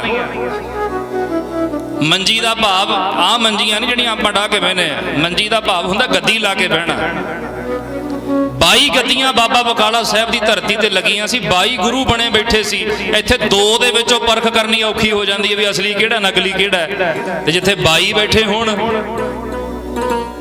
ਤੇ ਕਿਹਦੇ ਜਰੀਏ ਨੌਵੇਂ ਪਾਤਸ਼ਾਹ ਪ੍ਰਗਟ ਹੋਏ? ਕੇਵਲ ਮੈਂ ਇੱਕ ਪੰਛੀ ਝਾਤ ਮਾਰ ਰਿਹਾ, ਜੇ ਕੱਲੀ ਕੱਲੀ ਸਾਖੀ ਸੁਣਾਵਾਂ ਤੇ ਇੱਥੇ ਬੈਠਿਆਂ ਨੂੰ ਆਪਾਂ ਨੂੰ ਮਹੀਨੇ ਹੀ ਲੰਘ ਜਾਣੇ ਨੇ, ਇੰਨਾ ਲੰਮਾ ਇਤਿਹਾਸ ਹੈ। ਮੱਖਣ ਸ਼ਾਹ ਲੁਬਾਣਾ ਸੌਦਾਗਰ ਸੀ ਹੀਰਿਆਂ ਦਾ, ਬੜਾ ਤਕੜਾ ਕਾਰੋਬਾਰ ਸੀ। ਤੇ ਉਹਨੇ ਸੁਖਣਾ ਸੁਖ ਲਈ ਜਹਾਜ਼ ਵਿੱਚ ਖਲੋ ਕੇ ਮੇਰਾ ਬੇੜਾ ਬੰਨੇ ਲਾ ਦਿਓ, ਐ ਗੁਰੂ ਨਾਨਕ ਦੇ ਮਹਾਰਾਜ, ਮੈਂ ਮਾਇਆ ਦਾ ਦਸਵੰਧ ਤੁਹਾਡੇ ਚਰਨਾਂ 'ਚ ਭੇਟ ਕਰਨ ਆਵਾਂਗਾ। 500 ਮੋਹਰ ਸੁਖ ਲਈ ਸੋਨੇ ਦੀ। ਜਹਾਜ਼ ਬੰਨੇ ਲੱਗਿਆ, ਬਾਬਾ ਬਕਾਲਾ ਸਾਹਿਬ ਪਹੁੰਚਿਆ। ਇੱਥੇ ਬੈਠੇ ਸੀ 22। ਕਹਿੰਦਾ ਮੈਂ ਤੇ ਸੋਚ ਕੇ ਆਇਆ ਸੀ ਵੀ ਇੱਕ ਕੋਲੇ ਜਾਵਾਂਗਾ, ਭੇਟਾ ਰੱਖ ਕੇ ਮੁੜ ਆਵਾਂਗਾ, ਇੱਥੇ ਤੇ 22 ਬੈਠੇ ਨੇ, ਹੁਣ ਕੀ ਪਤਾ ਲੱਗੇ ਅਸਲੀ ਕਿਹੜਾ ਨਕਲੀ ਕਿਹੜਾ। ਤੇ ਪਰਖ ਕਰਨ ਵਾਸਤੇ ਸਾਰਿਆਂ ਦੇ ਅੱਗੇ 5-5 ਮੋਹਰਾਂ ਰੱਖੀ ਗਿਆ। ਪਹਿਲਾਂ ਧੀਰਮਲ ਨੂੰ ਰੱਖੀਆਂ 5 ਮੋਹਰਾਂ, 5 ਮੋਹਰਾਂ ਰੱਖੀਆਂ ਤੇ ਮੱਥਾ ਟੇਕਿਆ ਨਾ ਵੀ ਸ਼ਾਇਦ ਇਹੀ ਹੋਣਾ ਨੌਵਾਂ ਪਾਤਸ਼ਾਹ। ਤੇ ਧੀਰਮਲ ਕਹਿੰਦਾ ਵਾਹ ਬਈ ਵਾਹ, ਬੱਚੇ ਜਿਉਣ, ਤੇਰੇ ਕਾਰੋਬਾਰ 'ਚ ਤਰੱਕੀਆਂ ਹੋਣ, ਤੇਰੇ ਬੱਚੇ ਵਧਣ ਫੁੱਲਣ, ਤੇਰਾ ਕਾਰੋਬਾਰ ਵਧੇ ਫੁੱਲੇ। ਤੇ ਲਾਤੀਆਂ ਝੜੀਆਂ ਅਸੀਸਾਂ ਦੀਆਂ, ਲਿਆਓ ਵੀ ਇਹਨੂੰ ਲੋਈ ਪਾਈਏ। ਇਹਦੇ ਟਕਾ 2 ਟਕੇ ਰੱਖਣ ਵਾਲੇ ਬੜੇ ਹੁੰਦੇ। 5 ਮੋਹਰਾਂ ਸੋਨੇ ਦੀਆਂ ਰੱਖੀਆਂ ਨੇ, ਇਹੋ ਜਿਹੇ ਤੇ ਪੱਕਾ ਗਾਹਕ ਬਣਨਾ ਚਾਹੀਦਾ ਆਪਣਾ। ਬੜੀ ਚਾਪੜੂਸੀ ਕਰਨ। ਧੀਰਮਲ ਨੇ ਲੋਈ ਤੇ ਪਾਤੀ, ਸਤਕਾਰ ਤੇ ਕਰਤਾ, ਪਰ ਮੱਖਣ ਸ਼ਾਹ ਲੁਬਾਣੇ ਦਾ ਅੰਦਰ ਨਹੀਂ ਠਰਿਆ। ਆਖੋ ਸਤਨਾਮ ਸ੍ਰੀ ਵਾਹਿਗੁਰੂ। ਉਹ ਕਹਿੰਦਾ ਮੈਂ ਤੇ ਸੁਣਿਆ ਵੀ ਜਿਸ ਮਿਲਿਆ ਮਨ ਹੋਏ ਆਨੰਦ, ਸੋ ਸਤਿਗੁਰ ਕਹੀਏ। ਜਿਹਨੂੰ ਮਿਲ ਕੇ ਆਨੰਦ ਆ ਜੇ ਸੋਈ ਗੁਰੂ ਸੱਚਾ ਜਾਣੀਏ। ਇਹਨੂੰ ਮਿਲ ਕੇ ਆਨੰਦ ਨਹੀਂ ਆਇਆ। ਦੂਜੇ ਕੋਲੇ ਗਿਆ, ਉਹ ਪਹਿਲਾਂ ਹੀ ਸਰੋਪੇ ਕੱਢੀ ਬੈਠਾ ਸੀ, ਕਹਿੰਦਾ ਕਿਤੇ ਲੇਟ ਹੀ ਨਾ ਹੋ ਜਾ। ਇਦਾਂ ਵਾਰੀ-ਵਾਰੀ ਸਾਰਿਆਂ ਨੂੰ ਮੱਥਾ ਟੇਕ ਲਿਆ। 22 ਕੋਲ ਜਾ ਆਇਆ, ਪੁੱਛਿਆ, ਕਹਿੰਦੇ ਕੋਈ ਰਹਿ ਤੇ ਨਹੀਂ ਗਿਆ। ਇੱਕ ਦੂਜੇ ਨੂੰ ਪੁੱਛਦਾ ਤੈਨੂੰ ਮਿਲ ਗਏ, ਤੈਨੂੰ ਆ ਗਏ? ਸਾਰਿਆਂ ਨੂੰ ਆ ਗਏ ਜੀ ਹਾਂ। ਕਹਿੰਦੇ ਕੋਈ ਰਹਿ ਤੇ ਨਹੀਂ ਗਿਆ? ਕਹਿੰਦੇ ਅੰਦਰ ਬੈਠਾ ਭੋਰੇ 'ਚ, ਆਹ ਸ਼ਬਦ ਵਰਤੇ, ਕਹਿੰਦੇ ਤੇਗਾ ਕਮਲਾ। ਤੇਗਾ ਕਮਲਾ ਭੋਰੇ 'ਚ ਹੀ ਰਹਿੰਦਾ ਹੈ, ਬਾਹਰ ਹੀ ਨਹੀਂ ਨਿਕਲਦਾ। ਜਾ ਉਹਨੂੰ ਵੀ ਦਿਆ, ਮੱਥਾ ਟੇਕਿਆ। ਮੱਖਣ ਸ਼ਾਹ ਨੇ ਸੋਚਿਆ, ਕਹਿੰਦਾ ਜਿੱਥੇ 22 ਦੇਖ ਲਏ ਉੱਥੇ 23 ਮੈਨੂੰ ਵੀ ਦੇਖ ਲੈਣਾ। ਜਿਵੇਂ ਸਿਆਣੇ ਕਹਿੰਦੇ ਆ ਨਾ, ਦੁੱਧ ਦਾ ਫੂਕਿਆ ਲੱਸੀ ਨੂੰ ਵੀ ਫੂਕਾ ਮਾਰ ਮਾਰ ਪੀਂਦਾ। ਇਹਨੇ ਸੋਚਿਆ ਵੀ ਜਿੱਥੇ 22 ਵੇਖ ਲਏ ਉੱਥੇ 23 ਮੈਨੂੰ ਵੀ ਵੇਖ ਲਾ, ਹੁਣ ਖਾਲੀ ਕਾਹਨੂੰ ਮੁੜਨਾ, ਤਸੱਲੀ ਕਰਕੇ ਹੀ ਜਾਵਾਂਗੇ। ਇਹਨੇ ਜਦੋਂ ਜਾ ਕੇ ਪੁੱਛਿਆ, ਭੋਰੇ ਦੇ ਅੱਗੇ ਮਾਤਾ ਗੁਜਰ ਕੌਰ ਜੀ ਪਹਿਰਾ ਦੇ ਰਹੇ। ਐਡਾ ਸਿਦਕ ਭੈਣਾ ਜ਼ਰੂਰ ਪੜਿਆ ਕਰੋ ਇਤਿਹਾਸ ਮਾਤਾ ਗੁਜਰ ਕੌਰ ਜੀ ਦਾ ਜੀਵਨ, ਜ਼ਰੂਰ ਪੜਨਾ ਚਾਹੀਦਾ, ਸੁਣਨਾ ਚਾਹੀਦਾ। ਐਵੇਂ ਨਹੀਂ ਕਲਗੀਧਰ ਜੀ ਨੇ ਕੁੱਖ ਚੁਣੀ, ਐਵੇਂ ਨਹੀਂ ਦੁਨੀਆ ਦਾ ਮਾਲਕ ਮਾਤਾ ਗੁਜਰ ਕੌਰ ਜੀ ਦੀ ਕੁੱਖ ਨੂੰ ਭਾਗ ਲਾਉਣ ਆਇਆ। ਉਹ ਐਡਾ ਵੱਡਾ ਸਿਦਕ, ਵਿਆਹ ਤੋਂ 2 ਸਾਲ ਲੰਘ ਜਾਣ ਨਾ ਤੇ ਬੜੀਆਂ ਗੱਲਾਂ ਸੁਣਨੀਆਂ ਪੈਂਦੀਆਂ ਨੇ। ਘਰ 'ਚ ਹੀ ਕਹਿਣ ਲੱਗ ਜਾਂਦੇ ਨੇ ਸਾਨੂੰ ਪੋਤੇ ਦਾ ਮੂੰਹ ਕਦੋਂ ਦਿਖਾਓਗੇ। ਜੇ ਨਾ ਹੋਵੇ ਤੇ ਕਹਿਣਗੇ ਤੇ ਮਾੜੇ ਭਾਗਾਂ ਵਾਲੀ ਆ ਗਈ, ਕੜਮੀ ਆ ਗਈ। ਤੇ ਕਈ 2-2 ਵੀ ਵਿਆਹ ਕਰਾ ਲੈਂਦੇ ਨੇ ਵੀ ਇਹ ਸਾਨੂੰ ਬੱਚੇ ਦਾ ਸੁੱਖ ਨਹੀਂ ਦੇ ਸਕੀ। ਪਰ ਧੰਨ ਮਾਤਾ ਗੁਜਰ ਕੌਰ ਵਿਆਹ ਤੋਂ 32 ਸਾਲ ਬਾਅਦ ਕੁੱਖ ਨੂੰ ਭਾਗ ਲੱਗੇ ਸੀ। 32 ਸਾਲ ਕੀ ਕੁਝ ਸੁਣਿਆ ਹੋਣਾ ਮਾਤਾ ਨੇ, ਕਿੰਨੇ ਮਿਹਣੇ ਝੱਲੇ ਹੋਣਗੇ, ਕਿੰਨੀਆਂ ਗੱਲਾਂ ਸੁਣੀਆਂ ਹੋਣਗੀਆਂ ਸਮਾਜ ਵਿੱਚੋਂ, ਪਰ ਪਰਵਾਹ ਨਹੀਂ ਕੀਤੀ ਕਿਸੇ ਦੀ। ਤੇ ਐਡਾ ਸਖਤ ਪਹਿਰਾ ਦਿੱਤਾ ਬਾਬਾ ਬਕਾਲਾ ਸਾਹਿਬ। ਨੌਵੇਂ ਪਾਤਸ਼ਾਹ ਅੰਦਰ ਬੈਠੇ ਰਹਿੰਦੇ ਭਗਤੀ 'ਚ ਲੀਨ, ਤੇ ਮਾਤਾ ਗੁਜਰ ਕੌਰ ਜੀ ਬਾਹਰ ਕਿਸੇ ਪੰਛੀ ਨੂੰ ਵੀ ਫਰ ਨਹੀਂ ਸੀ ਮਾਰਨ ਦਿੰਦੇ, ਇੰਨਾ ਸਖਤ ਪਹਿਰਾ ਸੀ ਵੀ ਕਿਤੇ ਅੰਦਰ ਆਵਾਜ਼ ਨਾ ਚਲੀ ਜਾਏ। ਸਿਦਕ ਵਿੱਚ ਕਾਇਮ ਰਹੇ। ਪੁੱਛਿਆ ਜਾ ਕੇ ਮੱਖਣ ਸ਼ਾਹ ਲੁਬਾਣਾ, ਕਹਿੰਦਾ ਜੀ ਮੈਂ ਦਰਸ਼ਨ ਕਰਨੇ ਨੇ। ਮਾਤਾ ਜੀ ਕਹਿੰਦੇ ਇਦਾਂ ਨਹੀਂ, ਪਹਿਲਾਂ ਆਗਿਆ ਲੈਣੀ ਪੈਂਦੀ ਹੈ। ਕਹਿੰਦਾ ਉਹ ਤੇ ਲੋਈਆਂ ਬਾਹਰ 'ਚ ਹੀ ਲਈ ਖੜੇ ਸੀ, ਇੱਥੇ ਆਉਂਦੇ ਤੇ ਪਾ ਦਿਆਂਗੇ। ਇਹ ਕਹਿੰਦੇ ਪਹਿਲਾਂ ਆਗਿਆ, ਨਾਲੇ ਪਤਾ ਵੀ ਮੋਹਰਾਂ ਦੇਣ ਆਇਆ। ਮਾਤਾ ਜੀ ਕਹਿੰਦੇ ਆਗਿਆ ਲੈ ਕੇ ਆਣੀ ਪਵੇਗੀ। ਮੈਂ ਆਗਿਆ ਲੈ ਲਵਾਂ? ਪਾਤਸ਼ਾਹ ਕਹਿੰਦੇ ਲੰਘੇ ਆਉਣ ਦਿਓ, ਭੇਜ ਦਿਓ ਅੰਦਰ। ਜਦੋਂ ਇਹ ਅੰਦਰ ਗਿਆ ਨਾ, ਵੇਖੋ ਪਿਆਰਿਓ, ਜਦੋਂ ਆਪਾਂ ਦਰਬਾਰ ਸਾਹਿਬ ਜਾਂਦੇ ਆ, ਸੱਚਖੰਡ ਸ੍ਰੀ ਹਰਿਮੰਦਰ ਸਾਹਿਬ, ਬਾਜ਼ਾਰਾਂ ਵਿੱਚੋਂ ਦੀ ਲੰਘੀ ਤਾਂ ਮਨ ਕਿੰਨਾ ਆਸੇ-ਪਾਸੇ ਦੌੜਦਾ। ਜਦੋਂ ਦਰਸ਼ਨੀ ਡਿਊਟੀ ਦੇ ਵਿੱਚ ਆਪਾਂ ਬਾਹਰ ਜੋੜੇ ਜਮ੍ਹਾਂ ਕਰਾ ਕੇ ਹੱਥ ਪੈਰ ਸਾਫ਼ ਕਰਕੇ ਜਦੋਂ ਅੰਦਰ ਲੰਘਦੇ ਆ, ਸਾਰੀ ਭਟਕਣਾ ਮੁੱਕ ਜਾਂਦੀ ਹੈ। ਆਖੋ ਸਤਨਾਮ। ਐਨ ਮਨ ਠੰਡਾ ਹੋ ਜਾਂਦਾ, ਸ਼ਾਂਤ। ਜਦੋਂ ਅੰਦਰ ਗਿਆ ਨਾ ਭੋਰਾ ਸਾਹਿਬ ਦੇ ਵਿੱਚ, ਇਹਨੂੰ ਠੰਡ ਮਿਲ ਗਈ, ਮਨ ਸ਼ਾਂਤ ਹੋ ਗਿਆ।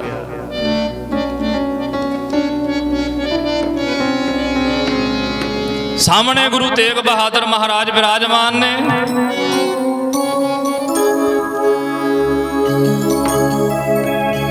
ਨੇਤਰਬੰਦ ਚੌਂਕੜਾ ਲਾ ਕੇ ਬੈਠੇ ਨੇ ਤੇ ਚਾਦਰ ਦੀ ਬੁੱਕਲ ਮਾਰੀ ਹੈ। ਇਹਨੇ ਜਾ ਕੇ ਮੱਥਾ ਟੇਕਿਆ, ਕਹਿੰਦਾ ਬਾਕੀਆਂ ਵਰਗੇ ਤਾਂ ਨਹੀਂ ਲੱਗਦੇ, ਇੱਥੇ ਕੁਝ ਵੱਖਰਾਪਣ ਹੈ, ਇਹਨਾਂ ਦੇ ਵਿੱਚ ਕੁਝ ਵੱਖਰਾ ਹੈ। ਉਹ ਤੇ ਕਹਿੰਦੇ ਤੇਗਾ ਕਮਲਾ ਅੰਦਰ ਹੀ ਬੈਠਾ ਰਹਿੰਦਾ ਹੈ। ਜਿਹੜਾ ਰੱਬ ਦੇ ਨਾਲ ਪਿਆਰ ਕਰੇ ਉਹਨੂੰ ਦੁਨੀਆ ਪਾਗਲ ਕਹਿੰਦੀ, ਲੋਕੀ ਉਹਨੂੰ ਪਾਗਲ ਹੀ ਕਹਿੰਦੇ। ਇਹਨੇ ਦਰਸ਼ਨ ਕੀਤੇ ਜਾ ਕੇ, ਉਹਦਾ ਤੇਜ ਚੱਲਿਆ ਨਾ ਜਾਵੇ, ਜਿਹੜੀ ਰੂਹ ਨਾਮ ਜਪਦੀ। ਤੇਜ ਚੱਲਿਆ ਨਾ ਜਾਵੇ, ਜਿਹੜੀ ਰੂਹ ਨਾਮ ਜਪਦੀ। ਉਹਦਾ ਤੇਜ ਚੱਲਿਆ ਨਾ ਜਾਵੇ, ਜਿਹੜੀ ਰੂਹ ਨਾਮ ਜਪਦੀ। ਉਹਦਾ ਤੇਜ ਚੱਲਿਆ ਨਾ ਜਾਵੇ, ਜਿਹੜੀ ਰੂਹ ਨਾਮ ਜਪਦੀ। ਪੜੋ ਭੈਣੋ, ਤੇਜ ਚੱਲਿਆ ਨਾ।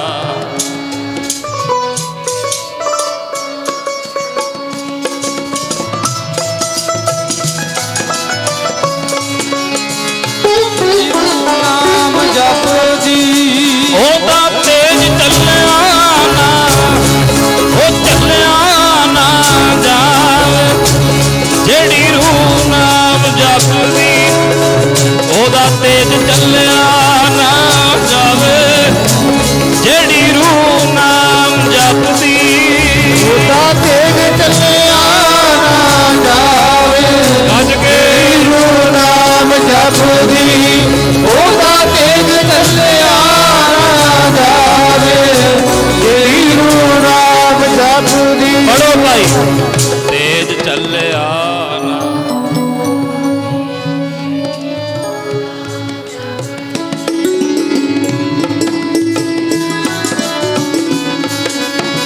ਜਿਹੜੀ ਰੂਹ ਨਾਮ ਜਪਦੀ।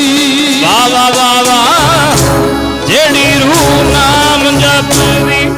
ਵਾਹ ਵਾਹ ਵਾਹ ਵਾਹ, ਜਿਹੜੀ ਰੂਹ ਨਾਮ ਜਪਦੀ।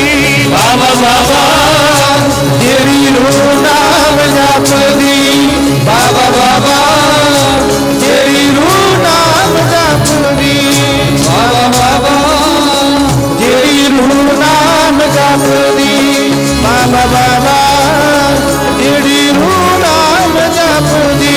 ਪਿਆਰੇ ਜੀ, ਜਿਹੜੀ ਰੂਹ ਨਾਮ ਜਪਦੀ। ਵਾਹ ਵਾਹ ਵਾਹ ਵਾਹ, ਜਿਹੜੀ ਰੂਹ ਨਾਮ ਜਪਦੀ। ਪਿਆਰੇ ਜੀ, ਜਿਹੜੀ ਰੂਹ ਨਾਮ ਜਪਦੀ। ਵਾਹ ਵਾਹ ਵਾਹ, ਜਿਹੜੀ ਰੂਹ ਨਾਮ ਜਪਦੀ। ਪਿਆਰੇ ਜੀ, ਜਿਹੜੀ ਰੂਹ ਨਾਮ ਜਪਦੀ। ਵਾਹ ਵਾਹ ਵਾਹ, ਜਿਹੜੀ ਰੂਹ ਨਾਮ ਜਪਦੀ। ਉਹਦਾ ਤੇਜ ਚੱਲਿਆ ਨਾ ਜਾਵੇ, ਜਿਹੜੀ ਰੂਹ ਨਾਮ ਜਪਦੀ। ਉਹਦਾ ਤੇਜ ਚੱਲਿਆ ਨਾ ਜਾਵੇ, ਜਿਹੜੀ ਰੂਹ ਨਾਮ ਜਪਦੀ। ਉਹਦਾ ਤੇਗ ਚੱਲਿਆ ਨਾ ਜਾਵੇ, ਜਿਹੜੀ ਰੂਹ ਨਾਮ ਜਪਦੀ। ਉਹਦਾ ਤੇਗ ਚੱਲਿਆ ਨਾ ਜਾਵੇ, ਜਿਹੜੀ ਰੂਹ ਨਾਮ ਜਪਦੀ। ਧੰਨ ਗੁਰੂ ਤੇਗ ਬਹਾਦਰ ਪਾਤਸ਼ਾਹ ਜੀ ਦੇ ਦਰਸ਼ਨ ਕੀਤੇ, ਪੰਜ ਮੋਹਰਾਂ ਰੱਖ ਕੇ ਪਰਖਣ ਦੀ ਕੋਸ਼ਿਸ਼ ਕੀਤੀ। ਕਹਿੰਦਾ ਪਰਖਾਂ ਤੇ ਸਹੀ, ਪੂਰੇ ਐ ਜਾਂ ਅਧੂਰੇ ਐ। ਪੰਜ ਮੋਹਰਾਂ ਰੱਖ ਕੇ ਤੇ ਪਿੱਛੇ ਮੁੜ ਗਿਆ। ਮਹਾਰਾਜ ਨੇ ਨੇਤਰ ਖੋਲੇ, ਕਹਿੰਦੇ ਆਈ ਮੁੜ ਚੱਲਿਆ ਮੱਖਣ ਸ਼ਾਹ ਲਬਾਣਿਆ। ਉਹ ਮੱਖਣ ਸ਼ਾਹ ਜਦੋਂ ਬੇੜਾ ਡੁੱਬਦਾ ਸੀ ਉਦੋਂ ਬੜੀਆਂ ਅਰਦਾਸਾਂ ਕਰਦਾ ਸੀ। ਹੁਣ ਇੱਥੇ ਇਹ ਨਾ ਸਮਝੋ ਵੀ ਮਹਾਰਾਜ ਮੋਹਰਾਂ ਦੇ ਭੁੱਖੇ ਸੀ ਤਾਂ ਆਵਾਜ਼ ਮਾਰ ਲਈ, ਉਹਦਾ ਭੁਲੇਖਾ ਕੱਢਣਾ ਸੀ, ਕਿਉਂਕਿ ਉਹ ਸਤਿਗੁਰੂ ਨੂੰ ਵੀ ਉਹਨਾਂ ਵਰਗਾ ਹੀ ਸਮਝੀ ਜਾਂਦਾ ਸੀ, ਉਹਦਾ ਭੁਲੇਖਾ ਕੱਢਣਾ ਸੀ। ਮਹਾਰਾਜ ਕਹਿੰਦੇ 5 ਮੋਹਰਾਂ ਰੱਖ ਕੇ ਸਾਰ ਗਿਆ। ਉਹ ਜਦੋਂ ਜਹਾਜ਼ ਡੁੱਬਦਾ ਸੀ ਚੇਤੇ ਕਰ ਉਦੋਂ ਕਿੰਨੀ ਸੁਖਣਾ ਸੁਖੀ ਸੀ, ਆਖੋ ਸਤਨਾਮ ਸ੍ਰੀ ਵਾਹਿਗੁਰੂ। ਤੇ ਤੇਰਾ ਜਹਾਜ਼ ਬੰਨੇ ਲਾਉਂਦਿਆਂ ਸਾਡੇ ਮੋਢੇ 'ਚ ਕਿੱਲ ਖੁੱਭ ਗਏ। ਆ ਵੇਖ ਸਾਡਾ ਮੋਢਾ ਛਿੱਲਿਆ ਪਿਆ, ਚਾਦਰ ਲਾ ਕੇ ਵਿਖਾਈ, ਜ਼ਖਮ ਹੋਏ ਪਏ। ਆ ਫਿਰ ਆ ਕੇ ਚਰਨਾਂ ਤੇ ਢਹਿ ਪਿਆ, ਕਹਿੰਦਾ ਮਹਾਰਾਜ ਭਾਵੇਂ ਸਿੱਖ ਦਾ ਫਰਜ਼ ਨਹੀਂ ਬਣਦਾ ਗੁਰੂ ਦੀ ਪਰਖ ਕਰੇ, ਪਰ ਹਾਲਾਤ ਇਦਾਂ ਦੇ ਬਣ ਗਏ ਮਹਾਰਾਜ, ਮੈਂ ਤੇ ਆ ਨਕਲੀ ਦੰਭੀਆਂ ਪਖੰਡੀਆਂ ਦਾ ਭਰਮਾਇਆ ਹੋਇਆ ਤੁਹਾਨੂੰ ਵੀ ਪਰਖਣ ਲੱਗ ਪਿਆ। ਪਾਤਸ਼ਾਹ ਗਲਤੀ ਹੋ ਗਈ, ਮਾਫ ਕਰ ਦਿਓ। ਤੇ ਮੈਂ ਬਾਹਰ ਸੰਗਤਾਂ ਨੂੰ ਜਾ ਕੇ ਰੌਲਾ ਪਾ ਕੇ ਦੱਸਾਂਗਾ ਵੀ ਸੱਚਾ ਗੁਰੂ ਅੰਦਰ ਬੈਠਾ, ਤੁਸੀਂ ਝੂਠਿਆਂ ਨੂੰ ਮੱਥਾ ਟੇਕੀ ਜਾਂਦੇ ਆ। ਮਹਾਰਾਜ ਕਹਿੰਦੇ ਰਹਿਣ ਦੇ ਮੱਖਣ ਸ਼ਾਹ, ਇਸੇ ਆਨੰਦ 'ਚ ਹੀ ਰਹਿਣ ਦੇ, ਅਸੀਂ ਨਹੀਂ ਪ੍ਰਗਟ ਹੋਣਾ ਚਾਹੁੰਦੇ। ਕਹਿੰਦਾ ਨਹੀਂ ਮਹਾਰਾਜ, ਲੋਕਾਂ ਦਾ ਭਲਾ ਕਿਵੇਂ ਹੋਵੇਗਾ, ਸੰਗਤਾਂ ਕਿਵੇਂ ਤਰਨਗੀਆਂ। ਸੱਚੇ ਪਾਤਸ਼ਾਹ ਕਹਿੰਦੇ ਤੇਰਾ ਮੂੰਹ ਕਾਲਾ ਹੋ ਜਾਏਗਾ, ਵੇਖ ਲੈ ਮੂੰਹ ਕਾਲਾ ਹੋਏਗਾ। ਚੁੱਲ੍ਹੇ ਕੋਲੇ ਗਿਆ, ਤਵਾ ਪਿਆ ਸੀ, ਆਪ ਹੀ ਕਾਲ ਖਾਬ ਦੇ ਮੂੰਹ ਨੂੰ ਆਪ ਹੀ ਮੜ ਲਈ। ਕਹਿੰਦਾ ਤੁਹਾਨੂੰ ਪ੍ਰਗਟ ਕਰਨ ਲੱਗਿਆ ਮੂੰਹ ਕਾਲਾ ਹੋਵੇ, ਸਿਰ ਵੀ ਕਿਉਂ ਨਾ ਲੈ ਜੇ, ਹੁਣ ਨਹੀਂ ਪਿੱਛੇ ਹਟਾਂਗਾ, ਆਖੋ ਸਤਨਾਮ ਸ੍ਰੀ ਵਾਹਿਗੁਰੂ। ਗਲ ਚੋਂ ਹਜੂਰੀਆ ਲਾ ਕੇ ਤੇ ਕੋਠੇ ਤੇ ਛੱਤ ਤੇ ਚੜ ਕੇ ਉੱਚੀ ਉੱਚੀ ਹੋਕਾ ਦਿੱਤਾ, ਗੁਰੂ ਲਾਧੋ ਰੇ, ਗੁਰੂ ਲਾਧੋ ਰੇ। ਪੂਰਾ ਗੁਰੂ ਲੱਭ ਗਿਆ। ਇਹ ਮੱਖਣ ਸ਼ਾਹ ਲਬਾਣਾ ਐਸਾ ਸ਼ਰਧਾਲੂ ਬਣਿਆ, ਇੱਥੇ ਧੀਰਮਲ ਨੇ ਗੋਲੀ ਵੀ ਚਲਵਾਈ ਸੀ 9ਵੇਂ ਪਾਤਸ਼ਾਹ ਤੇ, ਕੋਲ ਦੀ ਲੰਘ ਗਈ ਸੀ ਸਤਿਗੁਰੂ ਜੀ ਦੇ ਦਸਤਾਰ ਦੇ ਕੋਲ ਦੀ ਟੱਚ ਕਰਕੇ ਨਾ, ਮਹਾਰਾਜ ਦੀ ਦਸਤਾਰ ਨੂੰ ਗੋਲੀ ਲੰਘ ਗਈ।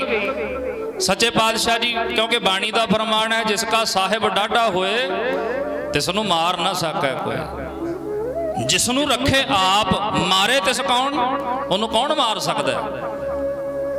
9ਵੇਂ ਪਾਤਸ਼ਾਹ ਜੀ ਤੇ ਗੋਲੀ ਚਲਾਈ। ਮੱਖਣ ਸ਼ਾਹ ਦੇ ਬੰਦੇ ਜਿਹੜੇ ਸੀ ਤੇ ਨਾਲ ਕੰਮ ਕਰਨ ਵਾਲੇ ਸੀ, ਇਹਦੇ ਚੇਲੇ, ਉਹਨਾਂ ਨੇ ਫੜ ਲਿਆ ਸੀਹੇ ਮਸੰਦ ਨੂੰ ਤੇ ਚੰਗੀ ਤਰ੍ਹਾਂ ਫੈਂਟਾ ਚਾੜਿਆ, ਉਹਨਾਂ ਨੇ ਚੰਗੀ ਤਰ੍ਹਾਂ ਕਟਾਪਾ ਚਾੜਿਆ। ਫਿਰ ਮੱਖਣ ਸ਼ਾਹ ਕਹਿੰਦਾ ਮਹਾਰਾਜ ਆਪਾਂ ਆਪਣਾ ਸਥਾਨ ਬਣਾਈਏ ਕਿਤੇ, ਆਪਣੀ ਜਗ੍ਹਾ ਲੈ ਕੇ। ਫਿਰ ਮਾਖੋਵਾਲ ਦੀ ਜਗ੍ਹਾ ਪਸੰਦ ਕੀਤੀ ਸੀ, ਪਹਾੜਾਂ ਦੀਆਂ ਕੰਧਰਾਂ ਦੇ ਵਿੱਚ ਉਹ ਜਗ੍ਹਾ ਪਸੰਦ ਕੀਤੀ, ਜਿਹਦਾ ਨਾਮ ਸੀ ਪਹਿਲਾਂ ਮਾਖੋਵਾਲ।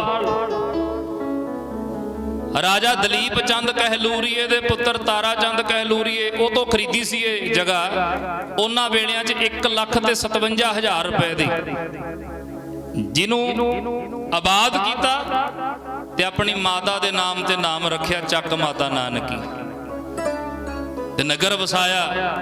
ਇੱਥੇ ਪਾਤਸ਼ਾਹ ਜੀ ਨੇ ਫਿਰ ਬਾਣੀ ਪੜ੍ਹਦੇ ਸੀ, ਬਾਣੀ ਪੜ੍ਹਦਿਆਂ ਪੜ੍ਹਦਿਆਂ ਮਾਰ ਕਹਿੰਦੇ ਅੱਜ ਇੰਨਾ ਆਨੰਦ ਆ ਰਿਹਾ ਬਾਣੀ ਦੇ ਵਿੱਚੋਂ, ਤੇ ਇਹ ਜਗ੍ਹਾ ਦਾ ਨਾਮ ਹੀ ਆਨੰਦਪੁਰ ਰੱਖ ਦਿਓ, ਆਖੋ ਸਤਨਾਮ ਸ੍ਰੀ ਵਾਹਿਗੁਰੂ। ਆਨੰਦਪੁਰ ਸਾਹਿਬ ਦੀ ਧਰਤੀ। ਉਹ ਮੁੱਲ ਖਰੀਦ ਕੇ, ਕਿਸੇ ਤੇ ਕਬਜ਼ਾ ਨਹੀਂ ਸੀ ਕੀਤਾ ਥਾਂ ਤੇ, ਮੁੱਲ ਖਰੀਦ ਕੇ ਜਗ੍ਹਾ ਉਹ ਨਗਰ ਵਸਾਇਆ ਆਨੰਦਪੁਰ। ਇੱਥੇ ਫਿਰ ਆਏ ਸੀ ਕਸ਼ਮੀਰ ਦੇ ਪੰਡਤ। ਸਮਾਂ ਹੋ ਚੁੱਕਿਆ, ਮੈਂ ਬਸ 10 ਮਿੰਟਾਂ 'ਚ ਹੀ ਸਮਾਪਤੀ ਕਰਾਂਗਾ, ਕਿਉਂਕਿ ਇਤਿਹਾਸ ਬੜਾ ਲੰਮਾ। ਮੈਂ ਤੇ ਸੂਈ ਤੇ ਹੁਣ ਨਿਗਾਹ ਗਈ ਹੈ ਵੀ ਟਾਈਮ ਤੇ ਹੋ ਗਿਆ ਪੂਰਾ, ਇਤਿਹਾਸ ਬੜਾ ਵੱਡਾ ਹੈ। ਕਸ਼ਮੀਰ ਤੋਂ ਕਿਰਪਾ ਰਾਮ ਪੰਡਤ ਦੀ ਅਗਵਾਈ ਦੇ ਵਿੱਚ ਆਏ ਸੀ। ਕਿਰਪਾ ਰਾਮ ਦਾ ਜਿਹੜਾ ਘਰਾਣਾ ਹੈ ਨਾ, ਇਹ 6ਵੇਂ ਪਾਤਸ਼ਾਹ ਵੇਲੇ ਤੋਂ ਲੈ ਕੇ ਗੁਰੂ ਘਰ ਨਾਲ ਜੁੜਿਆ ਹੋਇਆ ਸੀ। ਐਵੇਂ ਨਹੀਂ ਆਏ ਚੱਲ ਕੇ, 6ਵੇਂ ਪਾਤਸ਼ਾਹ ਤੋਂ ਲੈ ਕੇ ਕਿਰਪਾ ਰਾਮ ਦੇ ਵੱਡੇ ਵਡੇਰੇ ਗੁਰੂ ਘਰ ਨਾਲ ਜੁੜੇ ਹੋਏ ਸੀ। ਕਿਰਪਾ ਰਾਮ ਦੇ ਪਿਤਾ ਦਾ ਨਾਮ ਸੀ ਆੜੂ ਦੱਤ, ਦੱਤ ਘਰਾਣੇ ਵਿੱਚੋਂ ਸੀ, ਪੰਡਤਾਂ ਦੇ ਵਿੱਚ ਹੁੰਦੇ ਨੇ ਦੱਤ। ਆੜੂ ਦੱਤ ਦਾ ਰਿਸ਼ਤਾ ਬੀਬੀ ਸੁਰਸਤੀ ਦੇ ਨਾਲ 6ਵੇਂ ਪਾਤਸ਼ਾਹ ਨੇ ਕਰਾਇਆ ਸੀ। ਹੁਣ ਜਿਹਦਾ ਰਿਸ਼ਤਾ ਮਹਾਰਾਜ ਨੇ ਕਰਾਇਆ ਹੋਵੇ ਤੇ ਸੋਚ ਕੇ ਵੇਖੋ ਵੀ ਗੁਰੂ ਸਾਹਿਬ ਨਾਲ ਕਿੰਨਾ ਪਿਆਰ ਹੋਣਾ ਉਹ ਪਰਿਵਾਰ ਦਾ। ਤੇ ਆੜੂ ਦੱਤ ਦੇ ਘਰ ਬੀਬੀ ਸੁਰਸਤੀ ਦੀ ਕੁੱਖੋਂ ਹੋਇਆ ਸੀ ਕਿਰਪਾ ਰਾਮ ਦੱਤ। ਉਹ ਕਿਰਪਾ ਰਾਮ ਦੱਤ ਫਿਰ ਪੰਡਤਾਂ ਨੂੰ ਨਾਲ ਲੈ ਕੇ, ਹਿੰਦੂ ਵੀਰ ਜਿਹੜੇ ਸਨ ਜਿਨ੍ਹਾਂ ਤੇ ਔਰੰਗਜ਼ੇਬ ਜ਼ੁਲਮ ਕਰਦਾ ਸੀ, ਉਹਨਾਂ ਨੂੰ ਨਾਲ ਲੈ ਕੇ ਆਇਆ। ਕਹਿੰਦਾ ਮੈਂ ਲੈ ਕੇ ਚੱਲਦਾ, ਮੈਨੂੰ ਪਤਾ ਜੇ ਆਪਣੇ ਤਿਲਕ ਤੇ ਜੰਜੂ ਨੂੰ ਕੋਈ ਬਚਾ ਸਕਦਾ ਹੈ ਉਹ ਗੁਰੂ ਨਾਨਕ ਦਾ ਘਰ ਹੈ, ਜਿੱਥੇ ਆਪਾਂ ਨੂੰ ਇਨਸਾਫ ਮਿਲੇਗਾ, ਜਿੱਥੇ ਸਾਡੀ ਰੱਖਿਆ ਹੋ ਸਕਦੀ ਹੈ। ਫਿਰ ਦੁਖੀਏ ਵਿਪਰ ਚੱਲ ਕੇ ਆਏ ਪੁਰੀ ਆਨੰਦ, ਬਾਹੇ ਹਮਾਰੀ ਪਕੜੀ ਹੈ ਗੁਰੂ ਹਰਗੋਬਿੰਦ ਕੇ ਚੰਦ। ਕਸ਼ਮੀਰ 'ਚ ਪੰਡਤ ਸਭ ਤੋਂ ਜ਼ਿਆਦਾ ਰਹਿੰਦੇ ਸੀ ਉਹਨਾਂ ਵੇਲਿਆਂ 'ਚ, ਕਸ਼ਮੀਰ 'ਚ। ਉੱਥੋਂ ਆਇਆ ਪੰਡਤ ਨਾਲ ਲੈ ਕੇ ਕਿਰਪਾ ਰਾਮਦੱਤ ਗੁਰੂ ਤੇਗ ਬਹਾਦਰ ਮਹਾਰਾਜ ਦੇ ਚਰਨਾਂ 'ਚ ਆ ਕੇ ਬੇਨਤੀ ਕੀਤੀ, ਮਹਾਰਾਜ ਇਦਾਂ ਕਰਕੇ ਔਰੰਗਜ਼ੇਬ ਸਾਨੂੰ ਧੱਕੇ ਨਾਲ ਮੁਸਲਮਾਨ ਬਣਾ ਰਿਹਾ, ਅਸੀਂ ਕੁਝ ਸਮੇਂ ਦਾ ਮੌਲਤ ਲਈਏ ਤੇ ਕਿਰਪਾ ਕਰੋ ਸਾਡਾ ਧਰਮ ਬਚਾਓ। ਇਹ ਦਿੱਲੀ ਸਦਾ ਹੀ ਅਨਿਆਏ ਕਰਦੀ ਆਈ ਆ। ਅੱਜ ਵੀ ਵੇਖੋ ਕਿਸਾਨ ਵੀਰ ਕਿਵੇਂ ਜੂਝਦੇ ਨੇ, ਕਿਵੇਂ ਪ੍ਰੋਟੈਸਟ ਕਰਕੇ ਆਪਣੇ ਹੱਕ, ਸਾਰਾ ਕੁਝ ਤੇ ਖੋਹ ਲਿਆ, ਸਾਡੀ ਜਵਾਨੀ, ਸਾਡੇ ਬੱਚੇ ਸਾਡੇ ਹੱਥੋਂ ਜਾਂਦੇ ਰਹੇ, ਨੌਜਵਾਨੀ ਨਸ਼ਿਆਂ 'ਚ ਲਾਤੀ। ਬੁੱਢੇ ਬਾਪ ਨੂੰ ਕਾਹਦੀ ਆਸ ਹੁੰਦੀ ਹੈ? ਬੱਚਿਆਂ ਤੇ ਆਸ ਹੁੰਦੀ ਹੈ ਪਹਿਲਾਂ ਮਾਪਿਆਂ ਨੂੰ ਵੀ ਮੇਰੇ ਬੱਚੇ ਮੈਨੂੰ ਸਾਂਭਣਗੇ, ਬੱਚੇ ਲਾਤੇ ਨਸ਼ਿਆਂ ਤੇ। ਨਸ਼ਾ ਪੰਜਾਬ ਦੇ ਵਿੱਚ ਫ੍ਰੀ ਵਾਂਗੂ ਵੰਡਿਆ, ਪਹਿਲਾਂ ਇਹਨਾਂ ਨੂੰ ਲਾਇਆ, ਫਿਰ ਇਹ ਘਰ ਦੀਆਂ ਚੀਜ਼ਾਂ ਵੇਚ ਕੇ ਵੀ ਨਸ਼ਾ ਕਰਨ ਲੱਗ ਪਏ। ਪਹਿਲਾਂ ਨਸ਼ਿਆਂ ਦੇ ਲਾਤੇ, ਜਦੋਂ ਬਣ ਗਏ ਸਿਰੇ ਦੇ ਨਸ਼ੇੜੀ। ਇਦਾਂ ਦੇ ਸੱਚਾਈ ਹੈ, ਕੋਈ ਅਤਕਥਨੀ ਨਹੀਂ ਹੈ। ਪਿੰਡਾਂ ਦੇ ਪਿੰਡ ਬਰਬਾਦ। ਤਰਨਤਾਰਨ ਸਾਹਿਬ ਦੇ ਇਲਾਕੇ 'ਚ ਜਾਓ, ਬੜਾ ਬੁਰਾ ਹਾਲ ਹੈ, ਘਰ ਘਰ ਦੇ ਵਿੱਚ ਨਸ਼ਾ। ਹੁਣ ਜੇ ਕਿਤੇ ਭਲਾ ਨੌਜਵਾਨ ਪੁੱਤ ਮਾਤਾ ਪਿਤਾ ਦਾ ਚੜ੍ਹਾਈ ਕਰ ਜੇ ਤੇ ਫਿਰ ਆਸ ਕਾਹਤੇ ਰਹਿੰਦੀ ਹੈ ਵੀ ਚਲੋ ਹੁਣ ਰੋਟੀ ਤਾਂ ਖਾਈ ਜਾਵਾਂਗੇ, ਜ਼ਮੀਨ ਹੈਗੀ, ਜ਼ਮੀਨ ਦਾ ਮਾਰੇ ਹੀ ਕੋਈ ਸਾਡੀ ਸੇਵਾ ਕਰੇਗਾ। ਹੁਣ ਇਹਨਾਂ ਦੀ ਅੱਖ ਜ਼ਮੀਨ ਤੇ ਵੀ ਹੈ ਵੀ ਇਹਨਾਂ ਦੀ ਜ਼ਮੀਨ ਵੀ ਖੋਲੀਏ। ਇਹ ਜ਼ਮੀਨ ਜਿਹੜਾ ਇਹ ਬਿੱਲ ਪਾਸ ਕੀਤੇ ਆ, ਤੁਹਾਡੀ ਇਕੱਲੀ ਰਜਿਸਟਰੀ ਦੇ ਵਿੱਚ ਹੀ ਨਾ ਬੋਲੇਗੀ ਵੀ ਫਲਾਣਾ ਸਿੰਘ ਦੀ ਜ਼ਮੀਨ ਹੈ, ਪਰ ਤੁਸੀਂ ਆਪਣੇ ਨਾਂ ਚੜੀ ਹੋਈ ਜ਼ਮੀਨ ਦੇ ਵਿੱਚ ਆਪਣੀ ਮਰਜ਼ੀ ਨਾਲ ਗਾਜਰਾਂ ਮੂਲੀਆਂ ਨਹੀਂ ਬੀਜ ਸਕਦੇ। ਤੁਹਾਡੀ ਬੀਜੀ ਹੋਈ ਚੀਜ਼ ਤੁਹਾਨੂੰ ਹੀ ਮੰਡੀ ਚੋਂ ਖਰੀਦਣੀ ਪਵੇਗੀ, ਤੇ ਉਹ ਵੀ ਤਿੱਗਣੇ ਚੌਗਣੇ ਭਾਅ 'ਚ ਬੀਜੋਗੇ ਤੁਸੀਂ ਤੇ ਖਰੀਦਣੀ ਤੁਹਾਨੂੰ ਮੰਡੀ ਚੋਂ ਪਊਗੀ। ਇਦਾਂ ਦਾ ਸਿਸਟਮ ਬਣਾਉਣਾ ਚਾਹੁੰਦੇ ਨੇ, ਆਪਣੀ ਮੁੱਠੀ 'ਚ ਲੈਣਾ ਚਾਹੁੰਦੇ ਆ ਸਭ ਨੂੰ। ਵੈਸੇ ਇਹਨਾਂ ਨੇ ਚੈਲੰਜ ਤਾਂ ਬਹੁਤ ਸਮਾਂ ਪਹਿਲਾਂ ਦਾ ਕੀਤਾ ਹੋਇਆ, ਕਹਿੰਦੇ 2021 ਤੱਕ ਤੁਹਾਨੂੰ ਅਸੀਂ ਆਪਣੇ 'ਚ ਹੀ ਰਲਾ ਲੈਣਾ, ਪਰ ਉਹ ਸੁਪਨਾ ਹੀ ਹੈ ਉਹਨਾਂ ਦਾ। ਉਹ ਨਹੀਂ ਜਾਣਦੇ ਵੀ ਇਹ ਵਾਰਸ ਕਿਹਨਾਂ ਦੇ ਨੇ, ਉਹ ਨਹੀਂ ਜਾਣਦੇ ਵੀ ਇਹ ਤੇ ਉਹਨਾਂ ਦੇ ਵਾਰਸ ਹੈ ਜਿਹੜੇ ਕੰਨਿਆ ਕੁਮਾਰੀ ਤੋਂ ਲੈ ਕੇ ਕਾਬਲ ਕੰਧਾਰ ਤੱਕ ਦਾ ਰਾਜ ਸਥਾਪਿਤ ਕਰ ਸਕਦੇ ਨੇ। ਉਹ ਅਫਗਾਨੀ ਜਿਹੜੇ ਕਿਸੇ ਤੋਂ ਨਹੀਂ ਜਿੱਤੇ ਗਏ ਸੀ, ਤੈਮੂਰ ਕਿਸੇ ਤੋਂ ਨਹੀਂ ਜਿੱਤਿਆ ਗਿਆ ਸੀ, ਜੇ ਜਿੱਤਿਆ ਤੇ ਮਹਾਰਾਜਾ ਰਣਜੀਤ ਸਿੰਘ ਵੇਲੇ। ਤੈਮੂਰ ਨੂੰ ਫਤਿਹ ਕੀਤਾ ਸਰਦਾਰ ਹਰੀ ਸਿੰਘ ਨਲੂਏ ਵਰਗੇ ਉਹਨਾਂ ਜਰਨੈਲਾਂ ਨੇ। ਰਾਜ ਭਾਗ ਜਿਹੜੇ ਸ਼ੇਰ ਦਾ ਨਿਹੱਥੇ ਮੁਕਾਬਲਾ ਕਰ ਲੈਂਦੇ ਸੀ, ਸ਼ੇਰ ਦਾ।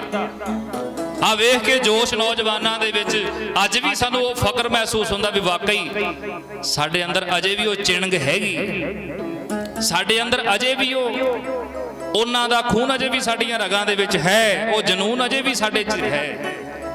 ਅਬਦਾਲੀ ਵਰਗਾ ਪੰਜਾਬ ਤੋਂ ਲੰਘਣ ਲੱਗਿਆ ਸੋਚਦਾ ਸੀ, ਅਬਦਾਲੀ ਦੇ ਚੁੰਗਲ ਵਿੱਚੋਂ ਬੱਚੀਆਂ ਨੂੰ ਛਡਾਉਣਾ ਸ਼ੇਰ ਦੀ ਜੜ 'ਚੋਂ ਮਾਸ ਕੱਢਣ ਦੇ ਬਰਾਬਰ ਸੀ, ਪਰ ਇੱਥੋਂ ਸੁੱਕਾ ਨਹੀਂ ਲੰਘ ਸਕਿਆ। ਸੋ ਇਸ ਕਰਕੇ ਇਹਨੇ ਸਦਾ ਹੀ ਅਨਿਆਏ ਕੀਤੇ ਨੇ, ਦਿੱਲੀ ਨੇ ਸਦਾ ਹੀ ਵਧੀਕੀਆਂ ਕੀਤੀਆਂ ਨੇ, ਭਾਵੇਂ ਸਮਾਂ 84 ਦਾ ਹੋਵੇ। ਔਰੰਗਜ਼ੇਬ ਨੂੰ ਜਾ ਕੇ ਮਹਾਰਾਜ ਕਹਿੰਦੇ ਕਹਿ ਦਿਓ।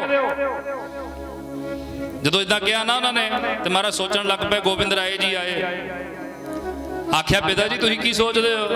ਬੇਟਾ ਇਹਨਾਂ ਦਾ ਧਰਮ ਖਤਰੇ 'ਚ ਹੈ, ਇਹਨਾਂ ਦੇ ਧਰਮ ਨੂੰ ਔਰੰਗਜ਼ੇਬ ਤਬਦੀਲ ਕਰ ਰਿਹਾ ਹੈ। ਮਹਾਰਾਜ ਕਿਵੇਂ ਬਚੇਗਾ ਇਹਨਾਂ ਦਾ ਧਰਮ?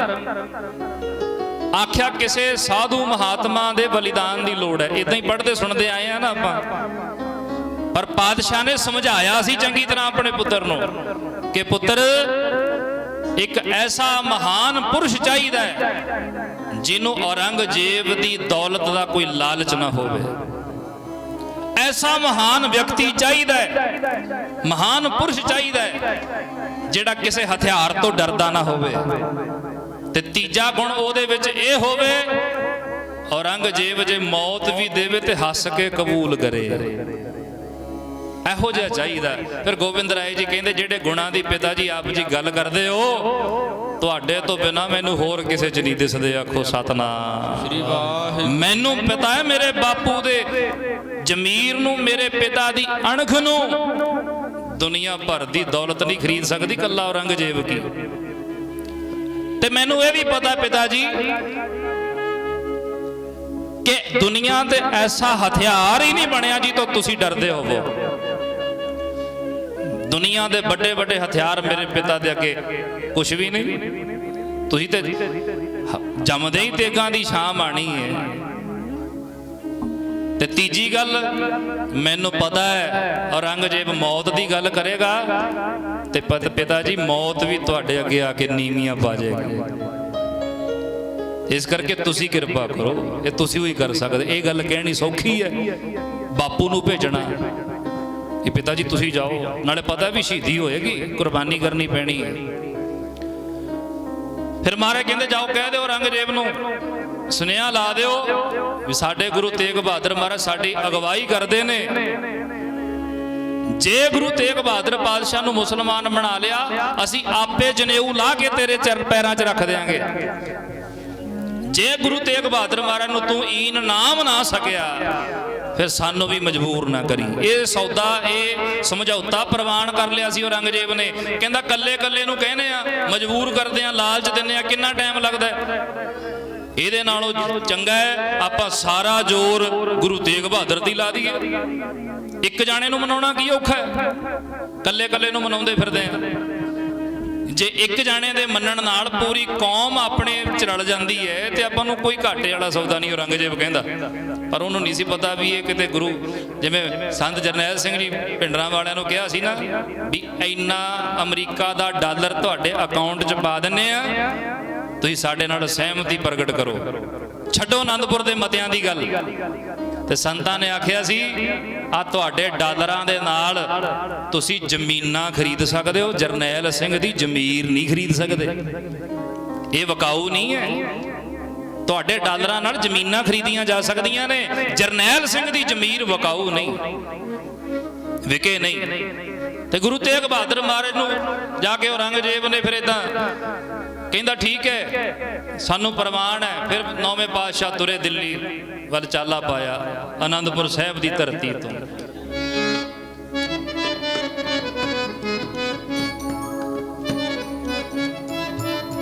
ਆ ਪੜੋ, ਫਿਰ ਆਪਾਂ ਸਮਾਪਤੀ ਕਰੀਏ। ਸਤਿਗੁਰ ਕਰ ਅਰਦਾਸਾ ਤੁਰ ਪਏ ਆਨੰਦਪੁਰ ਸਾਹਿਬ ਤੋਂ, ਡੁੱਬਦਾ ਧਰਮ ਬਚਾਵਣ ਲਈ। ਸਤਿਗੁਰ ਕਰ ਅਰਦਾਸਾ ਤੁਰ ਪਏ, ਡੁੱਬਦਾ ਧਰਮ ਬਚਾਵਣ ਲਈ। ਸਤਿਗੁਰ ਕਰ ਅਰਦਾਸਾ ਤੁਰ ਪਏ, ਡੁੱਬਦਾ ਧਰਮ ਬਚਾਵਣ ਲਈ। ਸਤਿਗੁਰ ਕਰ ਅਰਦਾਸਾ ਤੁਰ ਪਏ, ਡੁੱਬਦਾ ਧਰਮ ਬਚਾਵਣ ਲਈ। ਸਤਿਗੁਰ ਕਰ ਅਰਦਾਸਾ ਤੁਰ ਪਏ, ਡੁੱਬਦਾ ਧਰਮ ਬਚਾਵਣ ਲਈ। ਸਤਿਗੁਰ ਕਰ ਅਰਦਾਸਾ ਤੁਰ ਪਏ, ਡੁੱਬਦਾ ਧਰਮ ਬਚਾਵਣ ਲਈ। ਉਹ ਡੁੱਬਦਾ ਧਰਮ ਬਚਾਵਣ ਲਈ, ਡੁੱਬਦਾ ਧਰਮ ਬਚਾਵਣ ਲਈ। ਡੁੱਬਦਾ ਧਰਮ ਬਚਾਵਣ ਲਈ, ਡੁੱਬਦਾ ਧਰਮ ਬਚਾਵਣ ਲਈ। ਡੁੱਬਦਾ ਧਰਮ ਬਚਾਵਣ ਲਈ, ਡੁੱਬਦਾ ਧਰਮ ਬਚਾਵਣ ਲਈ। ਡੁੱਬਦਾ ਧਰਮ ਬਚਾਵਣ ਲਈ, ਧਰਮ ਬਚਾਵਣ ਲਈ। ਡੁੱਬਦਾ ਧਰਮ ਬਚਾਵਣ ਲਈ, ਡੁੱਬਦਾ ਧਰਮ ਬਚਾਵਣ ਲਈ। ਡੁੱਬਦਾ ਧਰਮ ਬਚਾਵਣ ਲਈ, ਡੁੱਬਦਾ ਧਰਮ ਬਚਾਵਣ ਲਈ। ਸਤਿਗੁਰ ਕਰ ਅਰਦਾਸਾ ਤੁਰ ਪਏ, ਡੁੱਬਦਾ ਧਰਮ ਬਚਾਵਣ ਲਈ। ਸਤਿਗੁਰ ਕਰ ਅਰਦਾਸਾ ਤੁਰ ਪਏ, ਡੁੱਬਦਾ ਧਰਮ ਬਚਾਵਣ ਲਈ। ਸਤਿਗੁਰ ਕਰ ਅਰਦਾਸਾ ਤੁਰ ਪਏ, ਡੁੱਬਦਾ ਧਰਮ ਬਚਾਵਣ ਲਈ। ਸਤਿਗੁਰ ਕਰ ਅਰਦਾਸਾ ਤੁਰ ਪਏ, ਡੁੱਬਦਾ ਧਰਮ ਬਚਾਵਣ ਲਈ। ਸਤਿਗੁਰ ਕਰ ਅਰਦਾਸਾ ਤੁਰ ਪਏ, ਡੁੱਬਦਾ ਧਰਮ ਬਚਾਵਣ ਲਈ। ਸਤਿਗੁਰ ਕਰ ਅਰਦਾਸਾ ਤੁਰ ਪਏ, ਡੁੱਬਦਾ ਧਰਮ ਬਚਾਵਣ ਲਈ। ਸੱਚੇ ਪਾਤਸ਼ਾਹ ਜੀ ਫਿਰ ਦਿੱਲੀ ਵੱਲ ਨੂੰ ਕੂਚ ਕੀਤਾ। ਜਾਣਾ ਦਿੱਲੀ ਸੀ, ਗ੍ਰਿਫਤਾਰੀ ਆਗਰੇ ਤੋਂ ਹੋਈ। ਆਗਰਾ ਅੱਗੇ ਹੈ ਦਿੱਲੀ ਤੋਂ, ਪਹੁੰਚਣਾ ਤੇ ਦਿੱਲੀ ਸੀ, ਪਰ ਆਗਰੇ ਜਾ ਕੇ ਗ੍ਰਿਫਤਾਰੀ ਹੋਈ। ਇਹਦਾ ਵੀ ਕਾਰਨ ਸੀ, ਇਤਿਹਾਸ ਬੜਾ ਲੰਮਾ, ਇਸ ਪਾਸੇ ਜਾਣ ਦਾ ਹੁਣ ਸਮਾਂ ਨਹੀਂ ਹੈ। 9ਵੇਂ ਪਾਤਸ਼ਾਹ ਨੇ ਫਿਰ ਤਿਲਕ ਤੇ ਜੰਜੂ ਦੀ ਰਾਖੀ ਕੀਤੀ ਦਿੱਲੀ ਚਾਂਦਨੀ ਚੌਕ ਵਿੱਚ ਸੀਸ ਦੇ ਕੇ, ਜਿੱਥੇ ਗੁਰਦੁਆਰਾ ਸ਼ੀਸ਼ਗੰਜ ਸਾਹਿਬ ਹੈ। महाराज ने बड़ी वेखो प्यारो अपनिया लई सब मरदे ने पर नौवें पातशाह ने तिलक ते जंजू वास्ते जिवें पाल सिंह पंछी ने लिखियां ने ना वो लाइना अज तक राज होना सी रंगड़ मोमन गुजरां दा जिन्हां पटने आउंदे मां गुजरी दे दुलारे रौनक रहनी नहीं सी विच चांदनी चौंक दे जिन्हां बापू करदा दिल्ली वल त्यारे मोहन मंदिरां दे विच टल्लियां छैणे वजदे ना जिन्हां पैंदे तेरे चक्करां दे चमकारे। इत्थे किरपा गुरु कलगीधर पातशाह ने कीती है। नौवें पातशाह नूं आप तोरिया तिलक ते जंजू दी राखी कीती। वो जेड़े सतगुरां दा जंजू दे नाल वास्ता ही कोई नहीं ना जंजू पाउणा ना जंजू सच्चे पातशाह ने कदे पाया पर कुर्बानी तिलक ते जंजू दी राखी वास्ते कीती। इत्थे बलिदान नहीं कहना चाहिए क्योंकि बलिदान हुंदा किसी देवी देवते नूं खुश करन वास्ते बली देनी पर नौवें पातशाह ने बली नहीं सी दित्ती जबर दा मुकाबला सबर दे नाल करके विखाया। जबर दा मुकाबला सबर नाल कीता शहादत दित्ती है। नौवें पातशाह शहीद होए ने बली नहीं दे के गए अपनी। इस करके नौवें पातशाह जी दा आपां 400 साला क्योंकि शहीदी की गल तां करनी पई है। नौवें पातशाह जदों आपां किसी शख्सियत तो जाणू होंदे आ ना ते ये भी देखना चाहिए भी उन्हां दी ये शख्सियत महान क्यों मनी जाती है की महान उन्होंने कारज किए। नौवें पातशाह जी का स्वरूप पिया फोटो तस्वीर जदों बंगाल गए है ना ढाका बंगाल में पातशाह का श्रद्धालु परिवार रहिंदा सी भाई बलाकी दास। बलाकी दास की माता 6वें 8वें 9वें पातशाह नूं बड़ा प्यार करती सी बजुर्ग माता। 9वें पातशाह उन्होंने घर गए बलाकी दास की माँ कहती पातशाह मेरा जी करदा तुहाडा स्वरूप बना के मैं घर च सजा के रखा। बलाकी दास की माता ने अपने हथी कपड़ा तैयार करके पोशाक बनाई सी महाराज की। वो पोशाक जदों बादशाह ने पहनी तो बजुर्ग माता कहती मेरा जी करदा तुहाडी तस्वीर बना के घर च ला लवां। महाराज कहते फिर माता जी ला लो तस्वीर जे फोटोआं दे इन्ने विरोधी हुंदे साडे पातशाह ते आ गल ध्यान नाल सुणो जिहड़े कहंदे फोटोआं नहीं बनाणियां चाहीदियां फोटोआं मनमत हुंदियां ने। बलाकी दास की माता नूं कहंदे बना लो फिर फोटो। उन्हां वेलियां च शाही राज दरबार दे विचों चित्रकार बुलाया गया। नौवें पातशाह नूं बिठा के लग्या पेंटिंग बनाण तस्वीर बनाण लगा। धड़ बनाया मोढे बनाए बाहां बनातियां गर्दन बनाई। हुण जिहड़ी चीज बनाउणी होवे उहदे वल ध्यान नाल वेखना पैंदा ना। जिहड़ी चीज बनाउणी होवे उहदे वल ध्यान नाल देखना पैंदा। सारा शरीर बन गया पर जदों चेहरे ते गल आई स्वरूप सतगुरु जी दा सुंदर स्वरूप वो पेंटिंग बनाण वाला जदों महाराज दे चेहरे वल तक्या करे ते हत्थ चों कलम डिग पिया करे। दूजी वारी फिर लग्या कोशिश करन फिर डिग पिया करे। महाराज कहंदे की गल बनांदा क्यों नहीं? कहंदा जी पता नहीं की गल है मैथों तुहाडे चेहरे वल नहीं वेख्या जांदा मैथों वेख्या नहीं जांदा। पातशाह कहंदे लिया फिर महाराज ने आप ब्रश फड़ लिया उतों। ये दुनिया के इतिहास से पहली बार होया है किसी रहबर ने अपनी तस्वीर आप बनाई होवे। नौवें पातशाह ने चित्रकार तो ब्रश फड़ लिया बाकी पेंटिंग ते बनाई चित्रकार ने पर महाराज ने अपना चेहरा आप बनाया ब्रश दे नाल आप।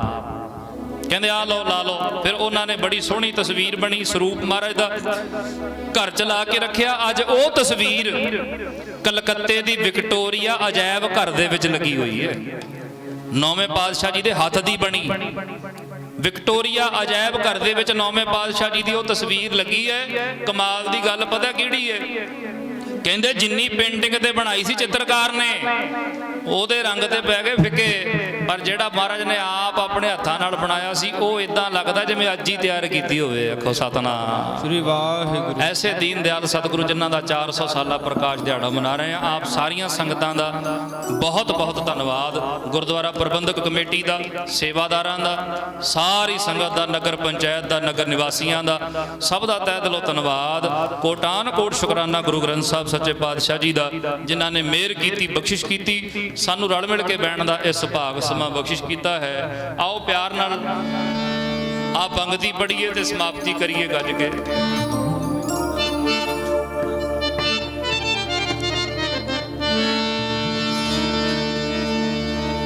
ਸਾਰੇ ਬੋਲਿਓ ਆ ਬੇਨਤੀ ਦੇ ਰੂਪ ਦੇ ਵਿੱਚ ਪੜਿਓ ਧਾਰਨਾ। ਐਸੀ ਦਇਆ ਕਰੋ ਮਹਾਰਾਜ ਮੇਰਾ ਮਨ ਕਦੇ ਵੀ ਡੋਲੇ ਨਾ। ਐਸੀ ਦਇਆ ਕਰੋ ਮਹਾਰਾਜ ਕਦੇ ਵੀ ਡੋਲੇ ਨਾ। ਐਸੀ ਦਇਆ ਕਰੋ ਮਹਾਰਾਜ ਮੇਰਾ ਮਨ ਕਦੇ ਵੀ ਡੋਲੇ ਨਾ। ਐਸੀ ਦਇਆ ਕਰੋ ਮਹਾਰਾਜ ਮੇਰਾ ਮਨ ਕਦੇ ਵੀ ਡੋਲੇ ਨਾ। ਮਹਾਰਾਜ ਮੇਰਾ ਮਨ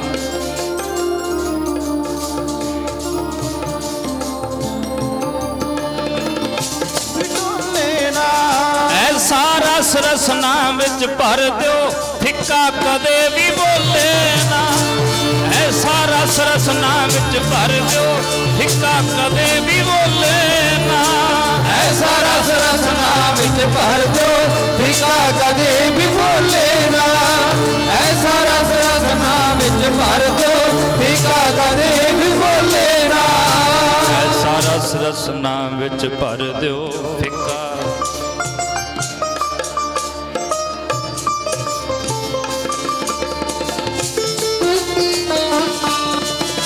ਕਦੇ ਵੀ ਡੋਲੇ ਨਾ। ਮੇਰਾ ਮਨ ਕਦੇ ਵੀ ਡੋਲੇ ਨਾ। ਕਦੇ ਵੀ ਡੋਲੇ ਨਾ। ਮੇਰਾ ਮਨ ਕਦੇ ਵੀ ਡੋਲੇ ਨਾ। ਕਦੇ ਵੀ ਡੋਲੇ ਨਾ। ਮੇਰਾ ਮਨ ਕਦੇ ਵੀ ਡੋਲੇ ਨਾ। ਕਦੇ ਵੀ ਡੋਲੇ ਨਾ। ਮੇਰਾ ਮਨ ਕਦੇ ਵੀ ਡੋਲੇ ਨਾ। ਕਦੇ ਵੀ ਡੋਲੇ ਨਾ। ਮੇਰਾ ਮਨ ਕਦੇ ਵੀ ਡੋਲੇ ਨਾ। ਕਦੇ ਵੀ ਡੋਲੇ ਨਾ। ਮੇਰਾ ਮਨ ਕਦੇ ਵੀ ਡੋਲੇ ਨਾ। ਐਸੀ ਦਇਆ ਕਰੋ ਮਹਾਰਾਜ ਮੇਰਾ ਮਨ ਕਦੇ ਵੀ ਡੋਲੇ ਨਾ। ਐਸੀ ਦਇਆ ਕਰੋ ਮਹਾਰਾਜ ਕਦੇ ਵੀ ਡੋਲੇ ਨਾ। ਐਸੀ ਦਇਆ ਕਰੋ ਮਹਾਰਾਜ ਮੇਰਾ ਮਨ ਕਦੇ ਵੀ ਡੋਲੇ ਨਾ। ਐਸੀ ਦਇਆ ਕਰੋ ਮਹਾਰਾਜ ਮੇਰਾ ਮਨ ਕਦੇ ਵੀ ਡੋਲੇ ਨਾ। ਐਸੀ ਦਇਆ ਕਰੋ ਮਹਾਰਾਜ ਮੇਰਾ ਮਨ ਕਦੇ ਵੀ ਡੋਲੇ ਨਾ। ਐਸੀ ਦਇਆ ਕਰੋ ਮਹਾਰਾਜ ਮੇਰਾ ਮਨ ਕਦੇ ਵੀ ਡੋਲੇ ਨਾ।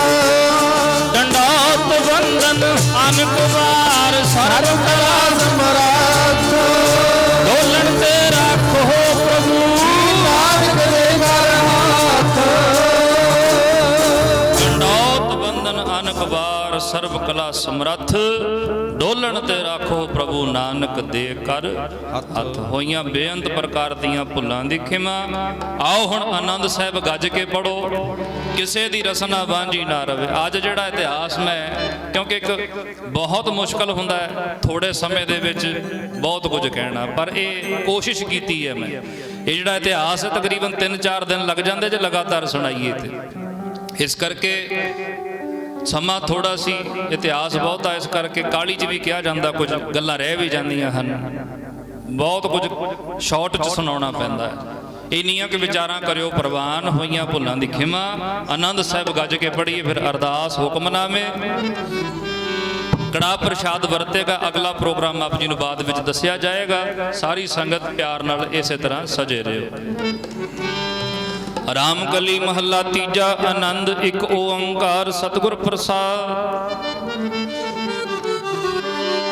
ਆਨੰਦ ਪਾਇਆ ਮੇਰੀ ਮਾਏ ਸਤਿਗੁਰੂ ਮੈਂ ਪਾਇਆ। ਗੁਰਦਾ ਭਾਇਆ ਸਹਿਜ ਸੇਤੀ ਮਨ ਵਜੀਆਂ ਵਧਾਈਆਂ। ਰਾਗ ਰਤਨ ਪਰਵਾਰ ਭਰੀਆ ਸ਼ਬਦ ਗਾਵਣ ਆਈਆ। ਗੁਰਦਾ ਗਾਵੋ ਹਰੀ ਕੇ ਮਨ ਜਿ ਵਸਾਇਆ। ਕਹਿ ਨਾਨਕ ਆਨੰਦ ਹੋਆ ਸਤਿਗੁਰੂ ਮੈਂ ਪਾਇਆ।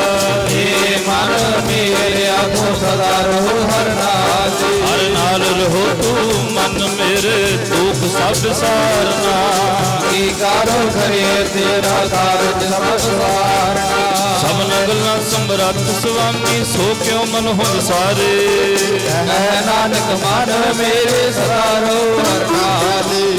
ਸੱਚ ਸਾਹਿਬਾ ਕਿਆ ਨਹੀਂ ਘਰ ਤੇਰੇ। ਕਰਤਾ ਤੇਰਾ ਸਭ ਕੁਛ ਹੈ ਜਿਸ ਦੇ ਸੋ ਭਾਵੇ। ਸਦਾ ਸਿਫਤ ਸਲਾਹ ਤੇਰੀ ਨਾਮ ਮਨ ਵਸਾਵੇ।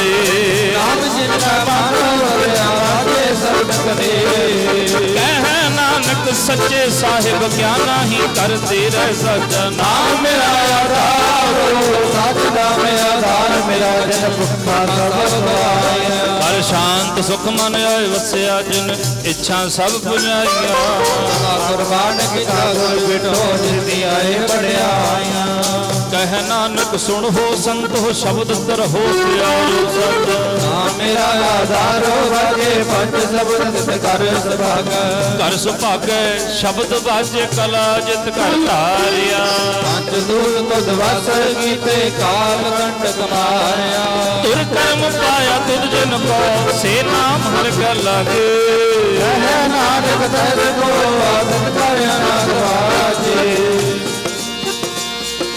ਆਨੰਦ ਸੁਣੋ ਵੱਡ ਭਾਗੀ ਹੋ ਸਗਲ ਮਨੋਰਥ ਪੂਰੇ ਪਾਰ ਬ੍ਰਹਮ ਪ੍ਰਭਾ ਉਤਰੇ ਸਗਲ ਕਸੂਰੇ ਦੁਖ ਰੋਗ ਸੰਤਾਪ ਉਤਰੇ ਸੁਣੀ ਸੱਚੀ ਬਾਣੀ ਸੰਤ ਸਾਧਨ ਭਏ ਸਰਸੇ ਪੂਰੇ ਗੁਰ ਤੇ ਜਾਣੀ ਸੁਣਦੇ ਪੁਨੀਤ ਕਹਤੇ ਪਵਿੱਤ ਸਤਿਗੁਰ ਰਹਿਆ ਭਰਪੂਰੇ ਜਿਨ ਭਗਤ ਨਾਨਕ ਗੁਰ ਚਰਨ ਲਾਗੇ ਬਾਜੇ ਅਨਹਦ ਪੂਰੇ ਪਵਨ ਗੁਰੂ ਪਾਣੀ ਪਿਤਾ ਮਾਤਾ ਧਰਤ ਮਹਤ ਜਿਸ ਰਾਤ ਹੋਏ ਧਾਈ ਰਾਇਆ ਗੇਲਾ ਸਗਲ ਜਗਤ ਜਗਿਆਈਆਂ ਬੁਰਿਆਈਆਂ ਬਚੈ ਧਰਮ ਹਦੂਰ ਕਰਮੀ ਆਪੋ ਆਪਣੀ ਕੇ ਨੇੜ ਕੇ ਦੂਰ ਜਿਨੀ ਨਾਮ ਤੇ ਆਇਆ ਗਏ ਮਸਕਤ ਕਾਲ ਨਾਨਕ ਦੇ ਮੁਖ ਉਜਲੇ ਕੀਤੀ ਛੁੱਟੀ ਨਾਲ ਜਿਨੀ ਨਾਮ ਤੇ ਆਇਆ ਗਏ ਮਸਕਤ ਕਾਲ ਨਾਨਕ ਦੇ ਮੁਖ ਉਜਲੇ ਕੀਤੀ ਛੁੱਟੀ ਨਾਲ ਵਾਹਿਗੁਰੂ ਜੀ ਕਾ ਖਾਲਸਾ ਵਾਹਿਗੁਰੂ ਜੀ ਕੀ ਫਤਿਹ ਵਾਹਿਗੁਰੂ ਜੀ ਕਾ ਖਾਲਸਾ ਵਾਹਿਗੁਰੂ ਜੀ ਕੀ ਫਤਿਹ ਵਾਹਿਗੁਰੂ ਜੀ ਕਾ ਖਾਲਸਾ ਵਾਹਿਗੁਰੂ ਜੀ ਕੀ ਫਤਿਹ ਫਤਿਹ